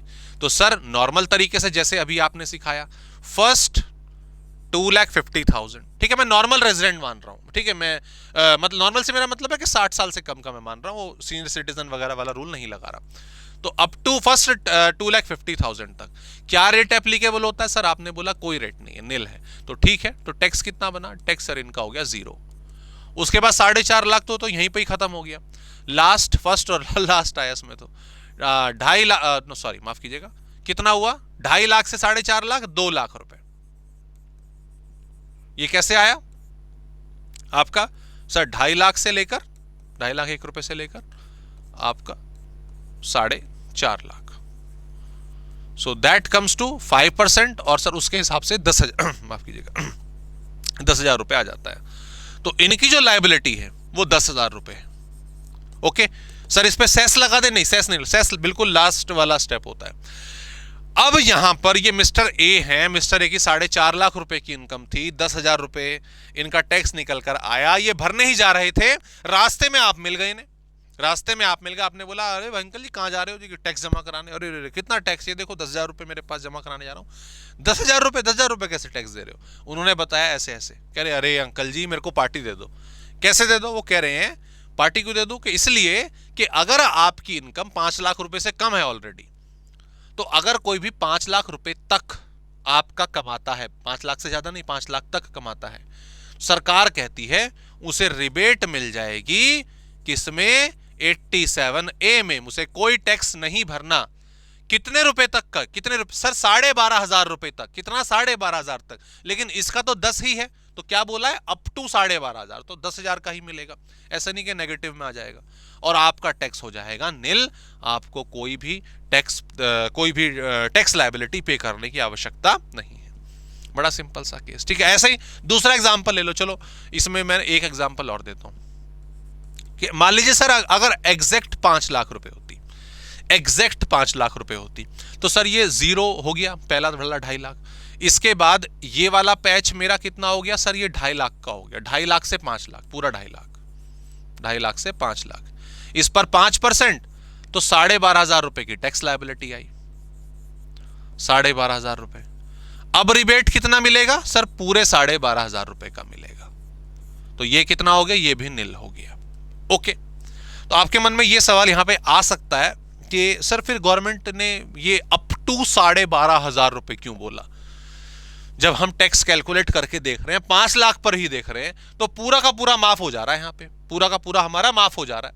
तो सरकार यही बोल देती कि यार 5 लाख तक माफ है, ऐसे क्यों बोला कि अप टू 12,500 रुपए? उसका रीजन देखिए, ये बिल्कुल ठीक है, आपने बिल्कुल सही करा। दरअसल क्या है, अभी आपका सिलेबस ना काफी बाकी है, अभी बहुत दुनिया आपने देखनी है। हाँ, वो बात अलग है कि ये हम फास्ट ट्रैक यहाँ पे करा रहे हैं, हो सकता है आप पहले से आपने पढ़ भी लिया हो तो आपको कई चीजें मालूम होगी, बट हाँ मैं ये मान के चल रहा हूँ कि मैं आपको बेसिक से कंसेप्ट बता रहा हूँ। अब यहाँ पर मान लो एक इंसान की इनकम 4.5 लाख रुपए, तो इस पर जरा टैक्स निकालना।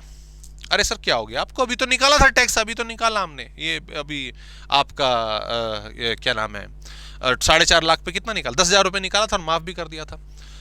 नहीं देखो पूरी बात सुनो, इस 4.5 लाख रुपए में, इस 4.5 लाख रुपए में उसने 2.5 लाख रुपए सैलरी से कमाए हैं,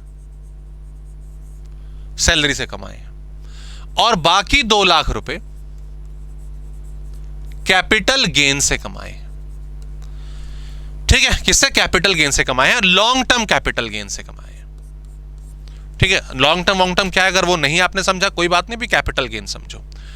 जो सैलरी होती है ना उस पर स्लैब लगता है, जो अभी आपने सीखा स्लैब रेट लगता है, लेकिन जो कैपिटल गेन है ना वो एक स्पेशल रेट की कैटेगरी में आता है और उस पर सीधा सीधा 20% का टैक्स लगता है। इस साल वैसे काफी अमेंडमेंट्स हुई हैं, लेकिन वो जून अटेम्प्ट से लागू होंगी। ठीक है, उसको लेकर अभी हमें कंफ्यूजन नहीं रखनी है। हाँ जी, मैं दोबारा बता दूं, ये स्पेशल कैटेगरी में आता है 20% में।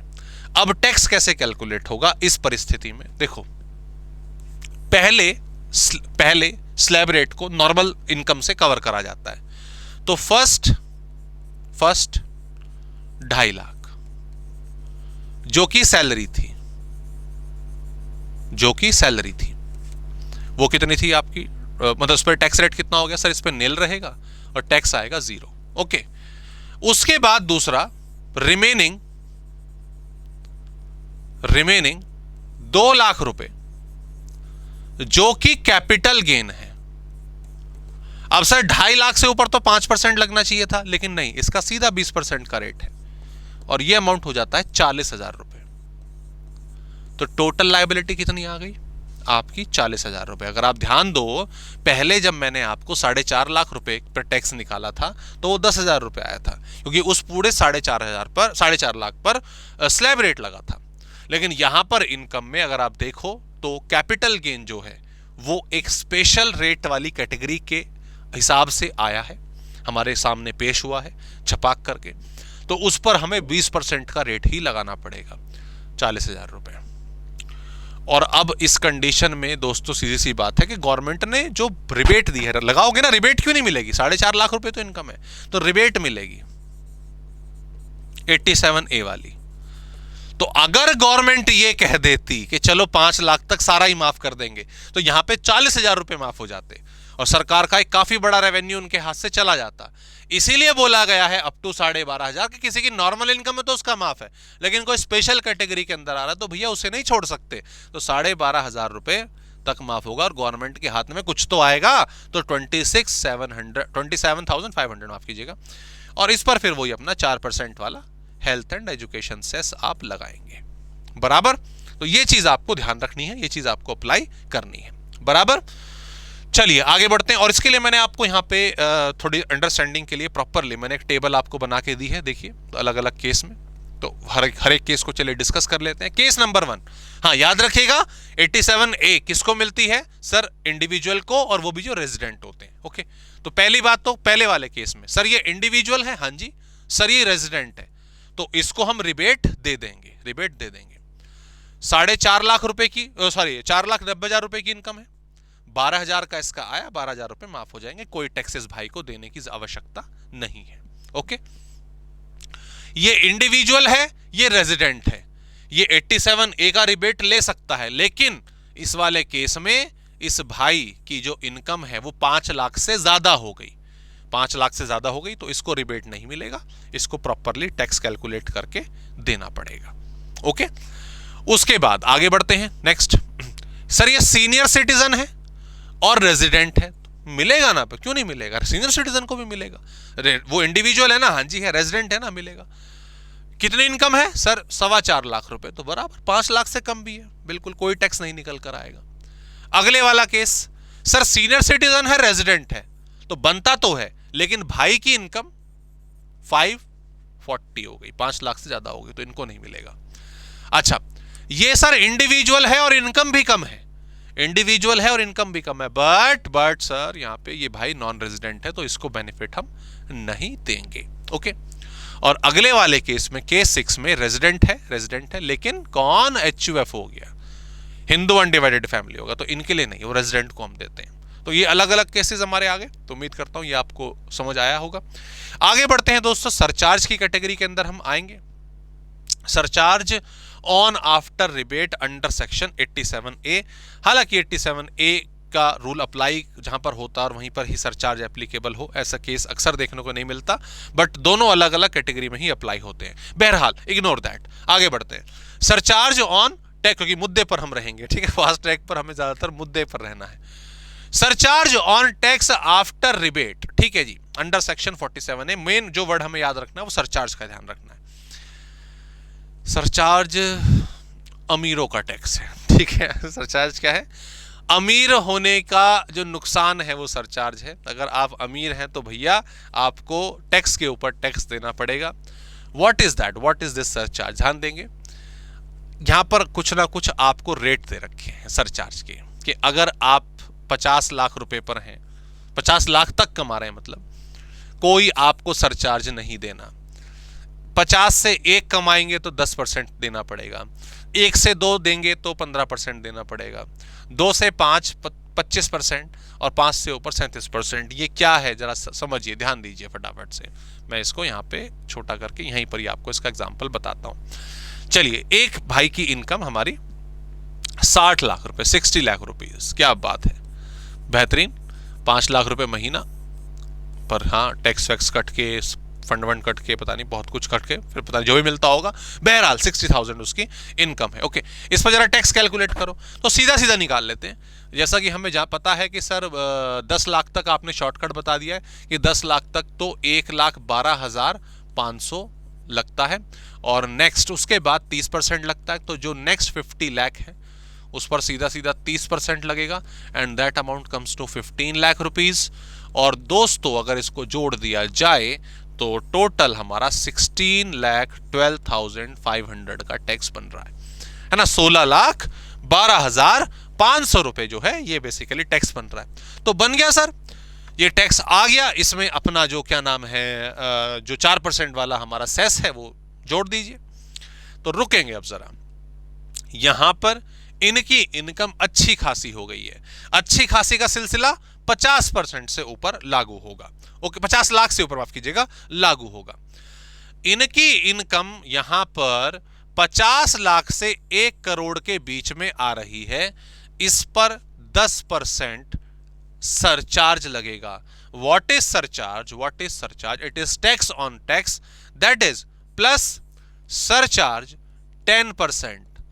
जो आपका टैक्स आया है 16,12,500, 16,12,500, इसी का 10% निकाल दीजिए। अब तो आपको पता होगा सर सर पीछे से जीरो ही हटा देते, पर कोई बात नहीं, कल के देख लिया हमने। 161,250 ये इसमें ऑटोमेटिकली ऐड हो जाएगा भैया, और यहां पर अगर हम देखें तो टोटल अमाउंट 17,73,750 ये इसको चुकाने पड़ेंगे। तो अगर आप देखो सिंपल सी चीज, बड़ी सिंपल सी चीज, 1,60,000 रुपए के लगभग, थोड़ा ज्यादा ही है उससे, और मैं ही देना पड़ेगा भैया कि भैया पैसे ज्यादा कमाए तो सरचार्ज देना पड़ेगा, अमीर होने का नुकसान। ठीक है जी, तो हम कभी भी अमीर नहीं होंगे, पैसे वैसे हम ज्यादा नहीं कमाएंगे, खामखा सरचार्ज देना पड़ता है। सही बात है कि नहीं? क्यों अमीर बनना फिर सरचार्ज देना नहीं, अमीर तो बनना है भाई, क्यों नहीं बनना, अमीर बनना बिल्कुल। पैसा कैसे सेट करेंगे अपना, ये सिलसिला सीखना है ना। ऐसी थोड़ी कि भाई 60 लाख कमाया और 60 लाख दिखा दिया, ना ना ना ना ना, ऐसे यही तो खेल है सारा, जीवन सारा इसी पर ही तो बीतना है अब आगे चल के। बहरहाल ये हमारा टोटल टैक्स आ गया। इसके बाद आप जो हेल्थ एंड एजुकेशन सेस है वो उसका 4% निकालकर जो भी आएगा दोस्तों उसको ऐड ऑन करिएगा, देन टोटल टैक्स लायबिलिटी आ जाएगी। ओके, एक और केस समझते हैं, एक और केस समझते हैं। मान लीजिए इनकम है, इसको हटा देते हैं यहां से। जो इनकम है मान लीजिए हमारी कितनी, 2,40,40,00,000 रुपए, 2,40,40,00,000 रुपए।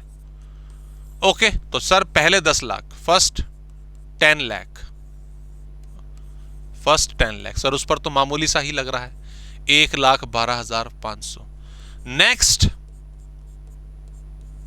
2,30,00,000 रुपए, कितना हो गया देखा जाए तो 69 लाख, और दोनों को जोड़ा, ठीक है, तो 70,12,500। बताओ भैया, 70 लाख रुपए का तो चाचा का टैक्स आ रहा है, ठीक है, पूरी इनकम में से। ठीक है, सही कैलकुलेट करा ना मैंने, कुछ गलत तो नहीं करा, 23 हाँ 70 और हाँ ठीक है, 70 लाख रुपए के आसपास टैक्स आ गया। तो सर इसमें सेस जोड़ दें? नहीं सर, ये तो पिछले वाला अमीर था, ये तो बहुत ही ज्यादा अमीर हो गया। तो ये भाई कहां लाई कर रहे हैं, ये भाई कर रहे हैं यहां लाई 2 करोड़ में, 2 करोड़ से 5 करोड़, एक तो उससे ऊपर 1 से 2 पर 15% था, यहां पर सरचार्ज का रेट और ज्यादा हो जाता है सर, यहां पर तो 25% है। बाप रे बाप, बाप रे बाप, 25% से। सोचना, देखा भी अमाउंट देखना, 70 लाख रुपए, 70,12,500, ये तो टैक्स है। इसको अगर 25% निकालो भाई साहब, एक टाटा हैरियर आ जाती इसमें, 17,53,125। अरे बाप रे बाप, ये तो भाई को सरचार्ज के नाम का देना पड़ गया खाली। तो जोड़ो जरा इसको, 87,65,625। अभी तो 4% और जुड़ेगा चाचा का, 4% हेल्थ एंड एजुकेशन सेस आप जोड़ेंगे। माया है भगवान की, माया है टैक्स के नियमों की। अब अगर यार देखो, वैसे मतलब एक थोड़ी सी बड़ी अजीब सी बात नहीं लग रही आपको, मतलब अभी 4% सेस भी जोड़ेंगे तो लगभग मोटा मोटा मान लीजिए 90 लाख रुपए टैक्स दे रहा है वो। 90 लाख अगर मैं डिवाइड करता हूँ अपना क्या नाम है, पूरी की पूरी इनकम से, 2,40,00,000 से, तो 37%, बल्कि इवन 37.5% उसका टैक्स में चला गया। मतलब 100 रुपये उसने कमाए हैं तो 37.5 रुपये तो उसके टैक्स में ही चले गए, आप ये समझिए। और आपको थोड़ा और दयनीय स्थिति में लाता हूं, अगर मैं 37.5% का निकालता हूं, किसका, 12 का, ये 12 जानते हैं क्या, 12 महीने, 37.5% अगर 12 महीने का मैं निकालता हूं तो 4.5 आ रहा है, 4.5 मंथ्स आ रहा है। मतलब 4.5 महीने तो उसने सिर्फ इसीलिए काम करा, इसीलिए मेहनत मजदूरी करी कि वो टैक्स दे पाए। बाकी जो समय रह गया 6.5 महीने, 6.5 7.5 महीने, वो बेचारा उसका। और अभी जीएसटी की तुमने बात ही नहीं करी। खैर यहाँ पे हम इतने नहीं हो जाते हैं पापी, ठीक है, हमें तो अपने टैक्स से मतलब है। दोस्तों यहाँ पर ही हमने सरचार्ज वाला पॉइंट खत्म करा। सरचार्ज में एक ये प्रोविजन हमारा होता है कि 15% से ज्यादा का सरचार्ज नहीं क्रॉस होना चाहिए 112A 112 की परिस्थितियों में, कुछ अलग डिविडेंड की स्थिति में। ये प्रोविजन मैं आपको नहीं करा रहा क्योंकि इस प्रोविजन में दोस्तों बहुत ज्यादा टाइम लगता है और ये एग्जाम में आ भी नहीं रहा, एग्जाम में पूछा भी नहीं जा रहा है। हाँ, अपनी मेन क्लासेस में मैं इसको बताता हूं, लेकिन यहां पर फास्ट ट्रैक की वजह से मैं इस टॉपिक को स्किप करूंगा। और यस, ये अगर देखा जाए एग्जामिनेशन के पॉइंट ऑफ व्यू से तो बहुत कम इंपॉर्टेंट है और इसमें समय भी थोड़ा ज्यादा लगता है, तो इसको हम यहाँ पे स्किप करेंगे, ठीक है। इसके बाद यहां पर हाँ, ये हेल्थ एंड एजुकेशन सेस ये ऑलरेडी हम कैलकुलेट करते आ रहे हैं, तो सिंपल सी चीज याद रखनी है कि 4% जो है ऐड हो जाता है और ये सबसे लास्ट वाला स्टेप होता है। रिबेट दे लो, सरचार्ज के रूल्स लगा लो, सब कुछ जब सारा टैक्स का प्रोविजन अप्लाई हो जाए उसके बाद it's the last step to add the cess. Okay, now let's come to a point, that is what marginal relief. इसे हम क्या बोलेंगे? मार्जिनल रिलीफ का नाम बोलेंगे। इस मार्जिनल रिलीफ को समझते हैं, उसके बाद फिर ये टॉपिक डन है, फिर हम मूव होंगे अपना किस पर? न्यू टैक्स रिजिम पर। ठीक है, व्हाट इज मार्जिनल रिलीफ? इसका छोटा सा केस हम समझेंगे। देखिए, मैं दोस्तों अगर आपसे बोलूं कि मान लीजिए आपकी जो इनकम है वो है 50 लाख रुपए। ठीक है, बिल्कुल सिंपल सा स्ट्रेट फॉरवर्ड एग्जांपल लूंगा, 50 लाख रुपए। तो जरा मुझे 50 लाख रुपए के ऊपर टैक्स कैलकुलेट करके बताइए। ठीक है, याद रखिएगा मार्जिनल रिलीफ का कंसेप्ट जहां जहां सरचार्ज लगता है, आई रिपीट, जहां जहां सरचार्ज लगता है वहां पर आपका होता है, वहां पर अप्लाई होता है। ओके, चाहे वो 50 लाख वाला हो, 1 करोड़ वाला हो, 2 करोड़ वाला हो या 5 करोड़ वाला हो। ठीक है, आप लेकिन फिलहाल इसको समझिए, 50 लाख रुपए आपकी इनकम है। अगर मैं 50 लाख रुपए पर आपसे पूछूं कि जो टैक्स है वो कितना कैलकुलेट हुआ, तो डायरेक्टली हम निकालेंगे। ठीक है भाई, 10 लाख तक 1,12,500 है, तो 1,12,000 और बाकी जो 40 लाख रह गया उस पर 12 लाख रुपए। ठीक है, निकाल के देखिएगा वही आएगा आपका। मैं क्योंकि कंसेप्ट मेरे को थोड़ा प्रॉपरली लिखना है यहाँ पे, तो इसलिए मैं इसको अलग तरीके से लिख रहा हूँ। 1,12,500, तो ये आ जाता है 13,12,500। ओके जी, ये आ जाता है, ये टैक्स आ गया 50 लाख पर। अब मान लीजिए आपकी इनकम थी 50 लाख और उस पर आपकी लायबिलिटी 13,12,500 निकल कर आती थी। अब यहां पर आपको क्या नाम है, आपको इंक्रीमेंट मिला। मान लीजिए आपकी इनकम जो है वो बढ़ी और वो निकल कर आई 51 लाख, 1 लाख रुपए का आपको इंक्रीमेंट मिला। अब दोस्तों यहां पर अगर मैं आपसे कहूं कि आपकी सैलरी, आपकी इनकम 50 लाख से बढ़कर 51 लाख रुपए हो गई, ये अच्छी बात है कि बुरी बात है? तो डेफिनेटली सर ये अच्छी बात है, इंक्रीमेंट मिला, चाहे कुछ भी मिला, पर मिला, फायदा हुआ 1 लाख रुपए। अच्छा, जरा अब आप मुझे इस पर टैक्स कैलकुलेट करके बताइए। सर टैक्स के हिसाब से अगर मैं कैलकुलेट करूं, अगर मैं यही वाला रूल अप्लाई करूं, तो 10 लाख तक तो 1,12,500 है, उसके बाद है 41 लाख रुपए। तो 41 लाख रुपए पर कितनी आ गई हमारी जो 30% है, वो आ गया 12,30,000। 12,30,000 और मैं उसमें जोड़ देता हूं 1,12,500, तो टोटल टैक्स लायबिलिटी मेरी हो जाती है ये। ठीक है, स्लैब रेट आपको निकालना आता है, चाहे तो पॉज करके एक बार तसल्ली से निकाल लीजिएगा प्रॉपरली। ओके, अब ये यहां पर हो गया बराबर। भाई वही 1 लाख रुपए से इनकम बढ़ी तो 30%, 30,000 रुपए से टैक्स बन गया, बढ़िया। लेकिन यहां पर अब एक सस्पेंस जो निकल के आता है वो ये कि सर 50 लाख रुपए पर ये टैक्स है, लेकिन जब इनकम 51 लाख रुपए हो गई है तो ये तो सरचार्ज की कैटेगरी में आ गया। इस पे खाली स्लैब रेट लगा के जो आपने टैक्स निकाला है इससे बात नहीं बनेगी, इस वाले अमाउंट पर आपको सरचार्ज भी तो लगाना पड़ेगा। तो बात तो आपकी सही है, मैंने क्या करा, इस पे फिर सरचार्ज जो 10% है वो ऐड करा, 134,250, और ये हमारा अमाउंट 14,76,750 हो जाता है। अब इसमें इस बेचारे का दर्द तो देखो, इसकी इनकम बढ़ी कितने से? 1 लाख रुपए से, और इस भाई का जो टैक्स है वो कितने से बढ़ा? 1,64,250 से। ये कहां का इंसाफ है? मैं एक बार क्रॉस वेरीफाई कर लेता हूं, 76,750 और इसमें माइनस करूं 13,12,500, हाँ 1,64,250 रुपए। ये कहां का इंसाफ है? सोचो ना, बात समझो। आपको इनकम बढ़ी, आपकी इनकम बढ़ी कितने की? आपकी इनकम बढ़ी कितने की सर? 1 लाख रुपए से। आपकी टैक्स लायबिलिटी बढ़ जा रही है 1,64 से, और उसका मेन रीजन क्या रहा? सरचार्ज का इन्वॉल्वमेंट। उसका मेन रीजन क्या रहा? सरचार्ज का इन्वॉल्वमेंट। तो भैया ऐसा इंक्रीमेंट तो भगवान किसी को ना दे, ऐसा इंक्रीमेंट तो भगवान किसी को ना दे। ओके, तो इसीलिए सरकार को भी ये बात दिख रही है, टैक्स पेयर भी कहेगा जी ये क्या बात हुई। तो ऐसे में गवर्नमेंट क्या करती है? गवर्नमेंट ये कहती है ठीक है आपकी इनकम ये थी, हाँ जी, आपकी टैक्स कितना निकल कर आया? 14,76,750 ये निकल के आया सर, ये मेरा जो है। ओके, और दर्द हम समझते हैं आपका, ये 1 लाख है, ये 164 है, तो हम आपको यहां पर दे देंगे मार्जिनल रिलीफ। क्या दे देंगे आपको? मार्जिनल रिलीफ, कि आपको ज्यादा टैक्स पे करने की जरूरत नहीं है। तो कितना रिलीफ मिलेगा?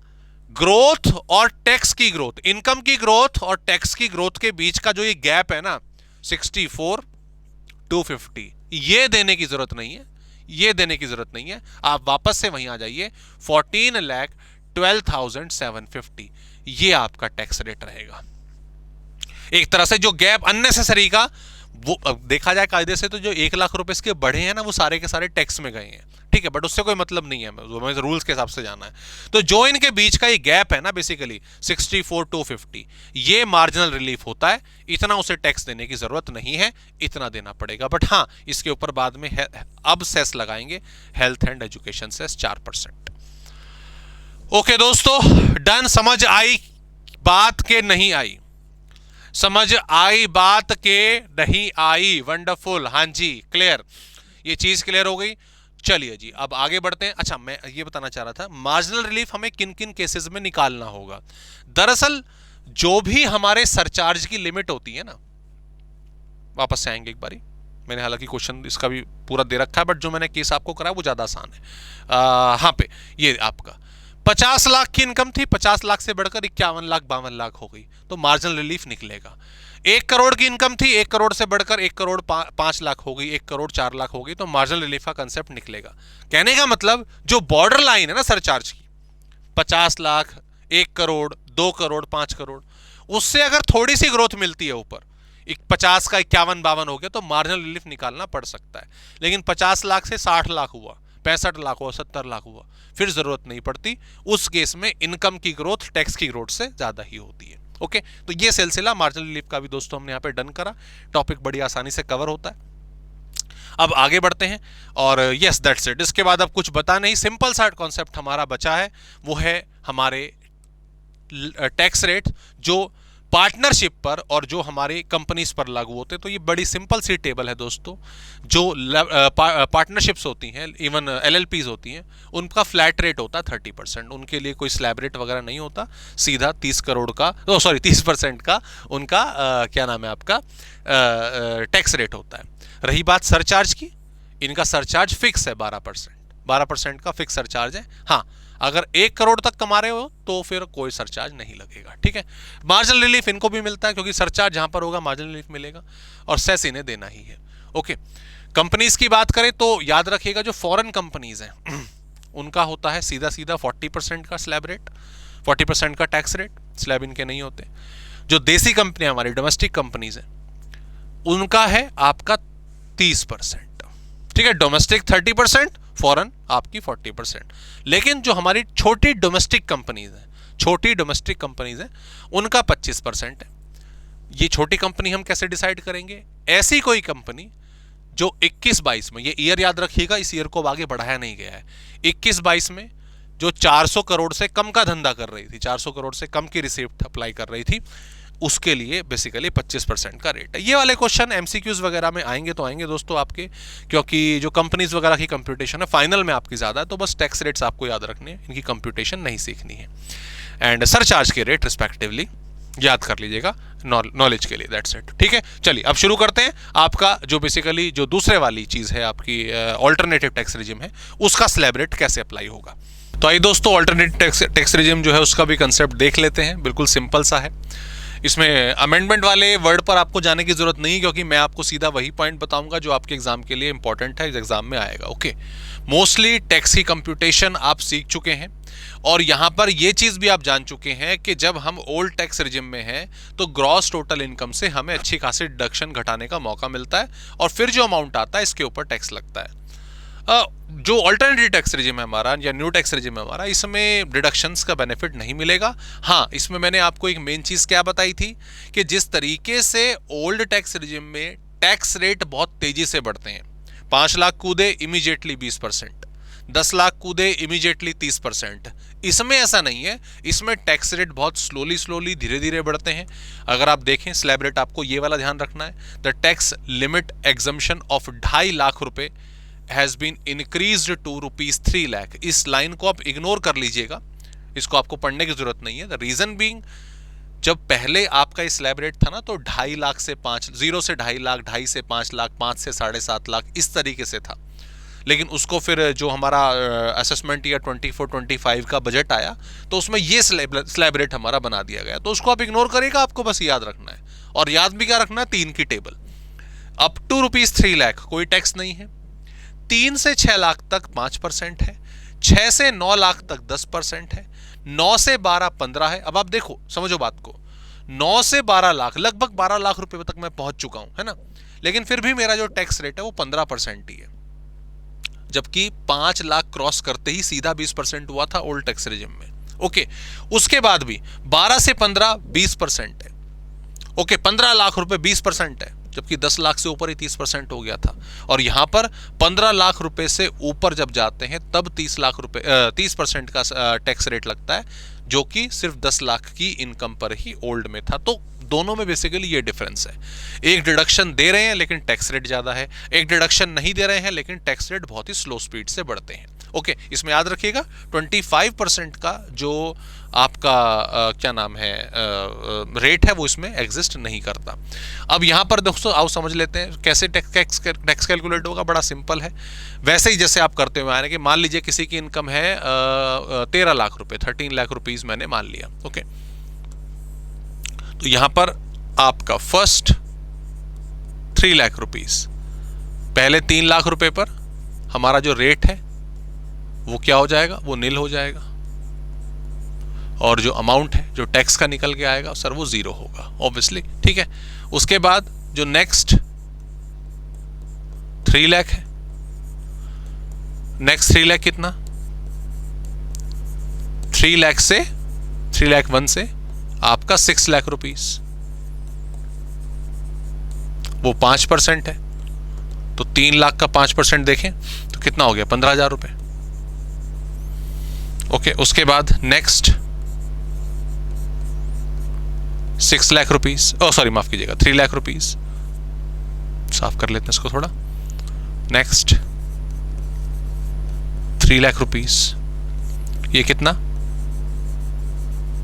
6 लाख से लेकर 9 लाख,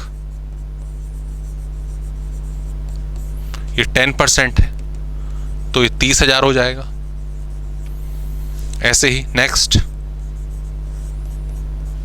3 लाख, नेक्स्ट 13 लाख है ना, हाँ जी, तो 9 लाख से आपका 12 लाख हो जाएगा, 15% ये हो जाएगा 45,000। और लास्ट 12 लाख से 13 लाख, जो 1 लाख रह गया 1 लाख, उस पर है 20%, तो ये 20,000 हो जाएगा। तो दोस्तों अगर इन सभी को आप जोड़ेंगे तो अमाउंट हमारा कितना आ जाता है 60, ये 1,10,000 रुपए, ठीक है। मैं यहां पे लिख देता हूं 1,10,000 रुपए, ठीक है। तो आप देखो ना, अगर खाली 10 लाख रुपए की इनकम है, खाली 10 लाख रुपए की इनकम है, उस पर ही 1,12,500 रुपए का टैक्स हो जाता था ओल्ड में। और उसके बाद भी 3 लाख पर जोड़ोगे तो 90,000 और लगभग 2 लाख से ऊपर टैक्स जाएगा। कितना, 2 लाख से ऊपर। लेकिन यहां पर अगर न्यू टैक्स रेजिम के हिसाब से बंदा अपना टैक्स कंप्यूट करता है तो उस कंडीशन में आप देख रहे हैं 1,10,000 रुपए। एंड यस ऑब्वियसली इसके बाद हमें जो 4% का हेल्थ एंड एजुकेशन सेस है वो ऐड करना पड़ेगा, ठीक है। वो तो होगा, वो तो हर जगह ऐड होगा, बराबर दोस्तों, डन। ये चीज क्लियर है, हाँ जी। तो ये चीज आपको नॉर्मली ध्यान रखनी है, बड़ा सिंपल सा स्ट्रेट फॉरवर्ड सा तरीका है। इसी तरीके से टैक्स कैलकुलेट होगा, बाकी और कुछ नहीं है इसमें। हाँ, इसमें एक जो इंपॉर्टेंट चीज है वो इंट्रोड्यूस करी गई है आपके ईयर के लिए, आपके फाइनेंशियल ईयर के लिए जो एग्जाम में आएगा। वो क्या है, वो ये वाली लाइन है, ध्यान देंगे। अ टैक्स रिबेट, जैसे 87A में हुआ करती थी, a tax rebate has been introduced under the new tax regime of income up to ₹7 lakh. कितना, 7 लाख रुपए। जैसे हम 5 लाख रुपए की इनकम लेकर चलते थे ना, किस में, आपका ओल्ड टैक्स रेजिम में, ठीक है। यहां पर ये 7 लाख रुपीज है। कहने का मतलब बिल्कुल साफ है कि अगर 7 लाख रुपए तक की इनकम है तो उन्हें किसी भी प्रकार का कोई भी टैक्स देने की आवश्यकता नहीं है। ओके जी, तो ये चीज आपको यहां पे याद रखनी है। दरअसल यहां पर जो रिबेट का अमाउंट है ना, ये 25,000 रुपए का आता है। कितने का आता है, 25,000 रुपीज तक का, अप टू ₹25,000 का। मान लीजिए किसी की इनकम कितनी है, एज्यूम कर लेते हैं हम कुछ भी, जैसे 6,50,000 कर लीजिए, 6,50,000। ओके, तो फर्स्ट 3 लाख पर तो आपका नील हुआ, आपको कोई टैक्स नहीं देना। उसके बाद जो नेक्स्ट 3 लाख है, यानी कि 3 लाख से 6 लाख, उस पर आपको 5% देना है, 5% देना, तो 15,000 रुपए हो गया। और उसके बाद जो लास्ट आपके 50,000 हो गए, उस पर आपको 10% यानी कि 5,000 रुपए देना है। तो टोटल कितना हो गया सर? 20,000 रुपए। 20,000 रुपए टैक्स दे दीजिए। गवर्नमेंट कहती है कोई बात नहीं, ठीक है, नहीं देना। 7 लाख रुपए तक की इनकम तक 25,000 अप टू ₹25,000 तक का रिबेट है। जैसे उसमें 12,500 था, इसमें 25,000 रुपए, ठीक है। ये पॉइंट मैंने आपका आगे भी मेंशन करा हुआ है, ठीक है। जिसमें 12,500 इसमें 25,000 रुपए, तो 25,000 रुपए तक है, तो सीधी सी बात है 20,000 रुपए पूरा का पूरा माफ हो जाएगा। दैट्स इट, बराबर। तो ये चीज दोस्तों हमारा यहाँ पे जो टैक्स रेट का जो कंसेप्ट है वो डन होता है। इसमें और ज्यादा आपको डेप्थ में अभी जाने की जरूरत नहीं है। रीजन बीइंग के अभी आप tax computation over the period आप देखेंगे, अलग अलग जो चैप्टर्स है उसमें आप देखेंगे। बट यस, जो कंटेंट है आपका वो मैंने आपको पूरा का पूरा बता दिया। इससे बाहर आपके लिए कुछ भी करने की आवश्यकता नहीं है। ओके, तो ये पहला पार्ट हमारा दोस्तों फास्ट ट्रैक का पूरा होता है। इसमें हमने बेसिक्स के बारे में बात करी, इसमें हमने टैक्स रेट्स के बारे में बात करी, और टैक्स रेट में ओल्ड और न्यू दोनों के बारे में हमने कंप्लीट डिस्कशन करी। ओके, अगली क्लास में हम रेजिडेंशियल, अगले लेक्चर में हम रेजिडेंशियल स्टेटस और जो हमारा स्कोप ऑफ इनकम है उसको पूरा का पूरा कंप्लीट करेंगे। तो बने रहिए चैनल के साथ। कोई क्वेरी, कोई डाउट हो तो बताइएगा। Please take care.